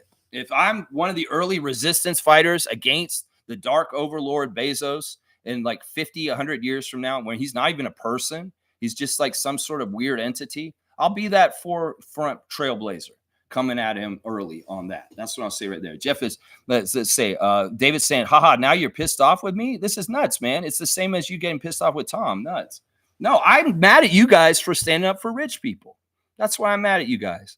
Because you guys can go ahead and say, oh, yeah, I look at him and he's an amazing success story and I like him. I admire him. Well, I don't. And I'm just going to say what I'm going to say. If you're okay with me not liking him, I'm okay with you liking him. But if you bring him up, I'm going to say what I feel about it. Like Tom got all butthurt about me saying, yeah, I was saying rich people are bad. Well, they are. There's rich people at the very top that set up the system in our society to make it how shitty it is right now. If they were so great, why wouldn't we have a more just and equitable society? They set up the system and they made it so it's very hard for single women to feed their children. It's very hard for people to find housing. And I'm for everybody. I'm pulling everybody up with me to the same level. I'm not one of these jackasses that wants to be on a terrace above a whole bunch of people looking down on them. If I don't come up, I'm not going up unless I come up with everybody. And that's my philosophy. And in some ways, that's not the philosophy of the very, very rich in this world. And when I say rich, I mean mega rich. I mean billionaires. I mean top 1%. I'm not talking about people that have $1 million or have $2 million or $3 million. I'm talking about people that have $1 billion and that are absolute megalomaniacs that are trying to destroy democracy in the United States like Elon Musk. That's what I'm trying to say. The 1% are the minority that's destroying the world. It's not immigrants. It's not trans people. It's not anybody that they want you to think it is. It's themselves. It's Elon Musk. It's Donald Trump. It's Jeff Bezos. And you go ahead. You can stand up for the big guy like Tom did and fall on that sword. That's fine. In some ways, I'm not here to like be in the same page with everybody. I can only be myself and express myself. We can elaborate more on why Tom doesn't come here anymore because he got a little butt hurt that I said rich people are the problem. Maybe he thought he was a rich person. I was talking about him. No, I wasn't talking about you, Tom. You're not rich enough to be the person I was talking about, Tom. So, and in some ways, you know what? I am anti-capitalist. I very much am. I do believe in UBI, and I do believe that a society is only as great and just as how it takes care of its tired, its sick, and its have the resources to help them. If there's kids that aren't getting school lunch because there's some fucking right wing politicians that cut funding for other bullshit, yeah, I'm coming at them. I'm that dude. And we may not line up on these politics, David, exactly. But this is where I'm at. And this is how I've always been. I mean, that's just how it is. That's just what I'm saying, man. That's just what I'm saying. All right, let's see. Stargate saying Jeff is no Richard Branson. Richard started off as a record producer. Yeah, Richard Branson's got problems in some ways, but for the most part, he's a humanitarian and he's done a lot of good work. Virgin Records, Virgin Airlines, and he's a little bit more. These guys are all different. Bill Gates is another one that has done a lot of good, even though he is in this category. Warren Buffett is an interesting guy. In some ways, he is super, super ultra rich, but he's also very real about things. He's like, yeah, we need a higher tax percentage taxed on us. He's agreeing with this. You can listen to Mark Cuban. Mark Cuban's another one that'll come out. There are examples of rich people that are kind of on the side of the little guy. And that's the thing. I'm an underdog guy. I go for the underdog. I don't go for big pieces of shit like Bezos. He doesn't need my help. So that's the thing. I stand up for the Raptors. I stand up for the underdog. So this doesn't make any sense. Why would I be on their side? Seriously, why would I be on their side? Smooth saying the thing that is terrifying to me is if you're a true millionaire, billionaire, it's irrelevant who the president is. Either way, it's gravy. That's not true. Because honestly, the reason why Elon Musk is pouring so much money into Donald Trump is because he knows he's in trouble. He actually has a bunch of lawsuits that are on the queue, and that if Trump wins, he will clear it out for him as a favor. So it's one hand washes the other. This is why Elon's paying so much money, and he's using Twitter to help Trump as much as he can, because he knows on the other side, he's going to get out scot-free, just like Trump. It's the same thing. They're both criminals, and they have their worlds coming down around them. That's why they're so desperate for Trump to win right now, because in some ways, Elon's in trouble with antitrust laws, and he has other things that are in trouble. And in fact, Kamala Harris and her administration may cut some of the great funding that the government gives to Elon right now for stupid shit like SpaceX. So he has a very vested financial interest in this. And there is a difference between Donald Trump winning and Kamala Harris winning for Elon Musk.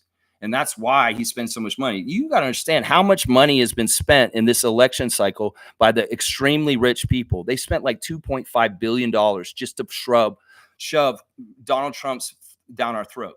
Seriously. And they're spending the money on fake advertising, fake information, fake news, bullshit in all kinds of different places, trolls, bots on social media to try and shape perception of this whole election. And honestly, the people aren't buying it. We're coming out and we're going to vote and we're going to kick his ass. And it's going to be a rout. And this will be a very good thing. Trust me. So, yeah, in some ways, there is a difference between Harris and Trump. Trump wants to give more tax cuts to people like Elon Musk. And Kamala Harris is coming to get their bill that they should have been paying this whole time. So there is difference. Nameless saying, screw these corporate elites. We put them on a pedestal, yet they have no regard for human life. That's exactly right.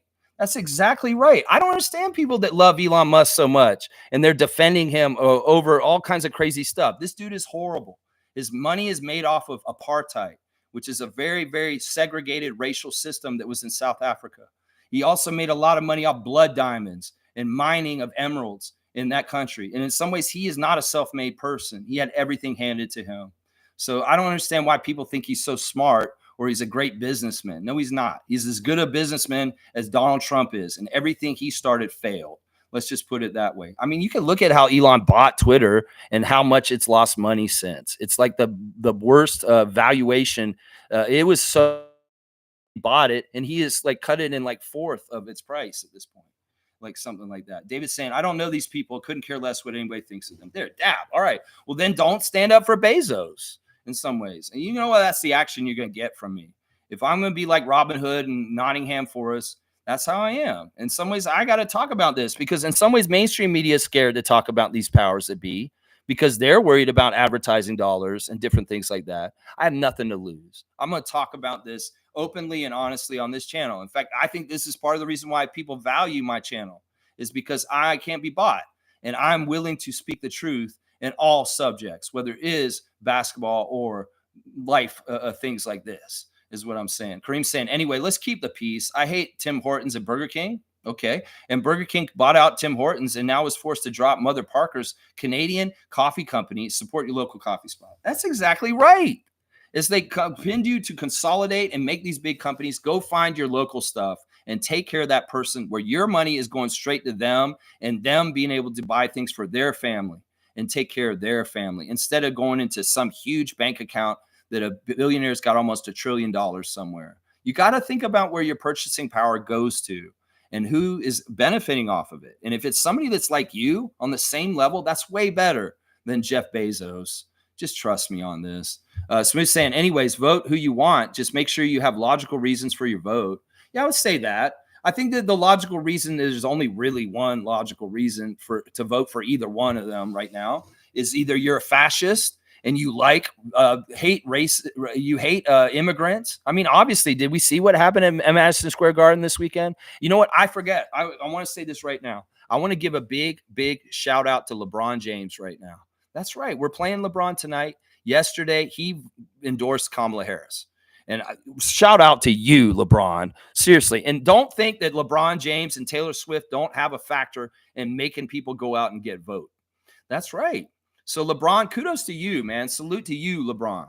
I talk shit about you all the time on this channel, but I respect you as a human being, as a family man. And I appreciate you coming out and saying you're voting for Kamala Harris yesterday. That's a big deal. Also, former governor of California, Arnold Schwarzenegger, saying, I'm not picking my party over country. I'm picking this country because I know Donald Trump personally. He's a piece of shit and he should not be the president. So I'm endorsing Kamala Harris. I'm just saying there's a choice there. It's very evident. In some ways, we want to be like Nazi Germany 100 years ago. Go ahead and vote for Donald Trump. You'll get what you get. People coming to people's doors to see if they're illegal and taking them the hell out and going this place and stuff. People don't understand that the people that are here illegally actually are doing some very good stuff for us. Think about it. They're paying taxes, but they don't get any of the benefits because they're not on the record. They're doing the jobs that nobody wants to do. You think that grocery prices are high? Well, if we get rid of the people that take care of getting the groceries to the store, those prices will go higher. And that's what Donald Trump's plan is, to go door to door, knock on people's doors and rip families apart, just like the Nazis did to the Jews 100 years ago. People say, why do you think he's like Hitler? Because he's just take the word Jewish and put immigrant in there. And it's the same damn action. It's the same damn playbook. And he's even telling everybody he wishes he had generals like Hitler did in Nazi Germany. I mean, he's telling you everything he is. If it quacks like a duck, and it looks like a duck, and it wants to be a duck, that's a duck. So call it what it is what I'm saying right here. That's right. David's saying, and I'm just happy Amazon had a good earnings report, and I find it funny y'all shit on Bezos so much. Who fucking cares about this guy? Who cares? You can say that now, David, but our ancestors, our people that are coming after us, they may care in like 100 or 200 years because of the way this guy consolidated power and continued to just become some sort of fucked up entity on our world. Seriously, you may not care right now because you don't have a lot to lose in this, and you just think it's funny, and you can just live your life. Maybe I'm thinking ahead, and maybe I'm thinking for the children and the people of the future and the direction we're going. That's what I say to that. Yeah. Monique wants me to go rest. I'm at 2.5 hours. Carlos saying, I just don't like how he treats workers in the Amazon warehouses. Yeah, that's right. That's exactly right. And that's what Gerald told me about. He told me firsthand. They look at the bathroom breaks down to the second. It's so crazy. And any way that they can rip off their employees from getting their wages, they will. And they won't give them anything. Like, it's crazy. I mean, I could elaborate more and more on this. It's criminal. It's right, David. It is criminal. Cream saying, go Raptors. Tomorrow we're going to be talking championship after we crush the Lakers. Okay. Man, these are crazy mood swings. What the hell is a LA Laker anyway? That's not even an LA team. Well, it was the Minneapolis Lakers, and Minneapolis has a lot of lakes, and that's why they're called the Lakers, is because of George Mikan's team from back in 1946, 47. And yeah, they moved the team to LA and they didn't change the name. It's the same kind of thing as Utah Jazz. Is like, yeah, there's no lakes out in LA like there is in Minneapolis, but the Lakers are the Lakers because of Minneapolis. It's pretty much straight up that. So that's what it is. In some ways, I think that Minneapolis and Minnesota Timberwolves should take their banners from the championships, the first 5 championships that the Lakers hold on their arena should be in Minnesota. Honestly, they should be there because that's where they were won. Nameless is saying these corporate leads have sold the very element that makes them human for a profit. Yeah, it's crazy. I'm just saying, man. I'm just saying, yeah. Elites is what you meant. Elites, yeah. Yeah, Stargate saying, I'm like you, Lex, not fond of these rich elites, but I like Richard Branson. Yeah, he's funny. I like that he likes music, and he has been very good with Virgin Records to music in the 80s and different times. So, there's weird things about Richard Branson, but out of all of them, in some ways, he actually, you can tell he has a heart. He actually kind of does give a shit about people. That's where I get to the point. Like, Bill Gates gets a lot of crap, but honestly, he's trying to get clean water to people in Africa. There's a lot of different levels of philanthropy and what you're doing. Meanwhile, Jeff Bezos is spending money on rockets for his own little pet project, like he's a little kid, and moving historic bridges in Europe that were there for 100 years just to get his super yacht through the canal. Like, they didn't want to do that. He destroyed like a very nice bridge that was historically there from medieval times just so he could fucking move his boat down the river. And he paid an exorbitant amount of that. In some ways, some of the money that these guys have, they're so fucking great, David. Why don't they just end homelessness and hunger? Seriously, because these guys single-handedly could. That's the crazy thing. They have so much money at this point. If they turned around and put it towards something, they could be Saint David for the history of time, because they eradicated homelessness. These guys have that power in finance that they don't choose to do this because they just want to keep ballooning their profits. And that's what it is right there. That's right. That's it right there. So he's saying Musk is giving away $1 million a week for votes, man. He really is scared. The desperation of Trump and Musk is just ramped up more and more in the weeks leading up to this election on Tuesday. And they are scared. They're both scared. Trump is a rambling old fool. And Elon Musk has overextended his support for Trump that is very clear that he is in bed with him. And there are all kinds of sweetheart deals that are made behind the scenes for him to fund him like this. Yeah, just sick. So he's saying every week he has a draw for $1 million, man. That's crazy. Nameless saying bonobos would never sacrifice their well-being for resource. It's a proven fact. And they are unadulterated temperate. Yeah, a lot of the stuff we're doing this to screw each other over is over made up shit. And honestly, most animal species will try and spread out resources to help each other survive. I mean, in some ways it's Darwinism. In some ways it's the DNA in our bodies for survival. That in some ways money and capitalism and that whole kind of system, it goes against the natural biological impulses of life organisms.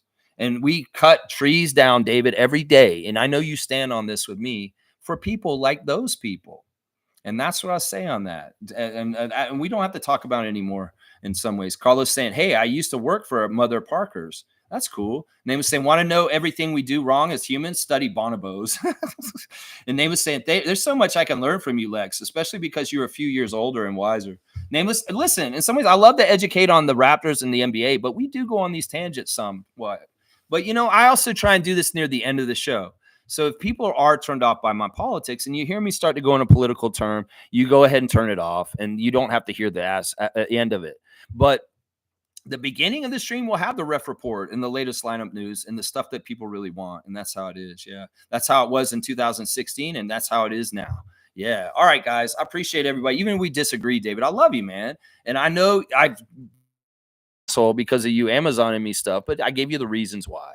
I gave them to you very plain as day. It's not that I don't like you, man. I love you, man. You and I have a lot in common. It's just maybe we don't see eye to eye on Jeff Bezos, apparently. That's the whole thing. All right, let me make sure I got all my tabs, guys. Once again, here's our injury report for tonight. It looks like Kelly Olynyk is out. Scotty Barnes is out. Bruce Brown is out. Jacoby Walter is questionable. And Emmanuel Quickly is doubtful. On the Lakers side, we have some probables. Anthony Davis and D'Angelo Russell are probable. Christian Coloco will not play tonight. Vanderbilt is not playing, and Christian Wood will not play either. The referees for tonight's game are Rodney Mott, Carl Lane, and Jenna Schroeder. Carl Lane favors the Raptors. Rodney Mott and Jenna Schroeder favor the Lakers. Yeah, let me just see, make sure I didn't miss anything like the birthday. Oh, yeah, there's a birthday. Happy birthday to Jake Voskuhl. Jake Voskuhl is turning 47 today. So happy 47th birthday to Jake Voskuhl, former Raptor, former. If you guys remember Jake Voskuhl, get your fantasy lineups set up, guys. Do what you do. And y'all donate some money to Monique Lawrence so she can get her new wheelchair. That's what I'm going to end this on for this stream today. Y'all beat the Lakers. Let's go, Raptors. We could do something tonight. I think we're wearing the purple jerseys tonight, guys, just so y'all know. So yeah, we'll go on that. That's right. Isaac saying dunk at St. David for just trying to feed Raptor ancestors. I agree. Divestment is a part of the solution, but David is a real saint. Yeah, David does really nice things for this channel. He's done very nice things with subscriptions on his channel. And let's not get it twisted. Sure, maybe I bite the hand that feeds me, but I can't be what 100% Lex without biting the hand that feeds me to an extent if I don't totally agree with it. In some ways, I'm not. That's why I said the other day, there's a difference between intelligence and honesty. Sure, maybe the intelligent thing would be for me to kiss David's ass and continue to take money from him because he supports my channel. But the honest thing would be for me to just be honest. And maybe being honest isn't intelligent, but I value honesty in this situation over intelligence. Because in some ways, look, yeah, some people would be like, well, this is the capitalistic motivations. You see, the problem is I don't value money like other people do. And that is the difference right there. If I'm okay, I got a roof over my head and some food, I don't care if it's the best or not. I just want to be okay and be able to be myself. And I don't want to run a rat race like everybody else in certain ways, because in some ways I've done my rat race. I busted my ass. I worked 4 jobs at a time at times in my life. I've worked those crazy 100-hour weeks. And in some ways, it didn't get me anywhere because it just got productivity for my employer. And I was a good employee. Well, at this point, an employee like me who does a badass job and does it very, very well does not deserve to work for people like that and let them enrich them off me. So in some ways, I stepped out of the machine like Stargate. And now I'm just happy to exist like the trees and the animals.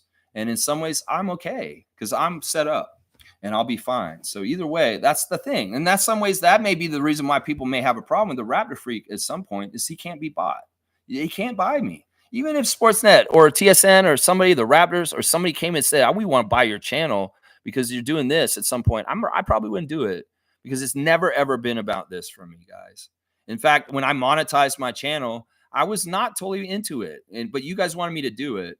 David wants me to put commercials on before my show. I don't want to do that because it totally goes against every philosophical thing that I stand for. And in some ways, because I stand this way, it makes me more honest and real to you guys. Because in some ways, if I was trying to just get y'all's money, what is the message on that? So in some ways, this I don't know. It's just Lex being Lex. I'm sorry. This is just how it is. It's just how it is. Isaac's got me on blast. I appreciate that, guys. Thanks for watching. Please like, comment, subscribe, and join if you want to. Membership does have its privilege. As I say, putting it, but you guys can join for like $4 a month. Come on.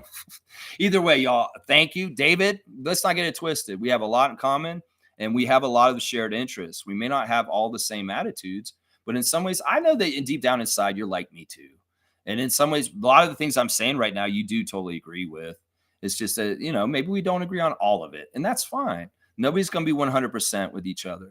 And that's just how it should be. But yeah, please, I don't want to make anybody upset or, that kind of stuff. I just got to be me and I'm unfiltered and I'm going to say what I'm going to say. All right, y'all, let's beat the Lakers tonight. No Bron and Bronny show. Y'all come down there if you're Raptors fans and get loud for our team, even if there's a bunch of Laker jerseys sitting in the crowd too. So just get loud and let's support our team. And who knows, maybe we'll F around and win another game on a Friday night like we did last week, a game that we probably weren't supposed to win against Nick Nurse and his team, although we did. Hopefully we can continue the losing streak for the Lakers on the road. All right, guys, I appreciate y'all. I love y'all. And thank you. And yeah, y'all definitely support Monique and her GoFundMe for her wheelchair. That is a great, great cause. And in some ways, yeah, let's step up. If there's philanthropists out there that want to do something good, help Monique right now. I'm putting the call out for that. All right, let's go Raptors. Yeah, Lex gonna be Lex.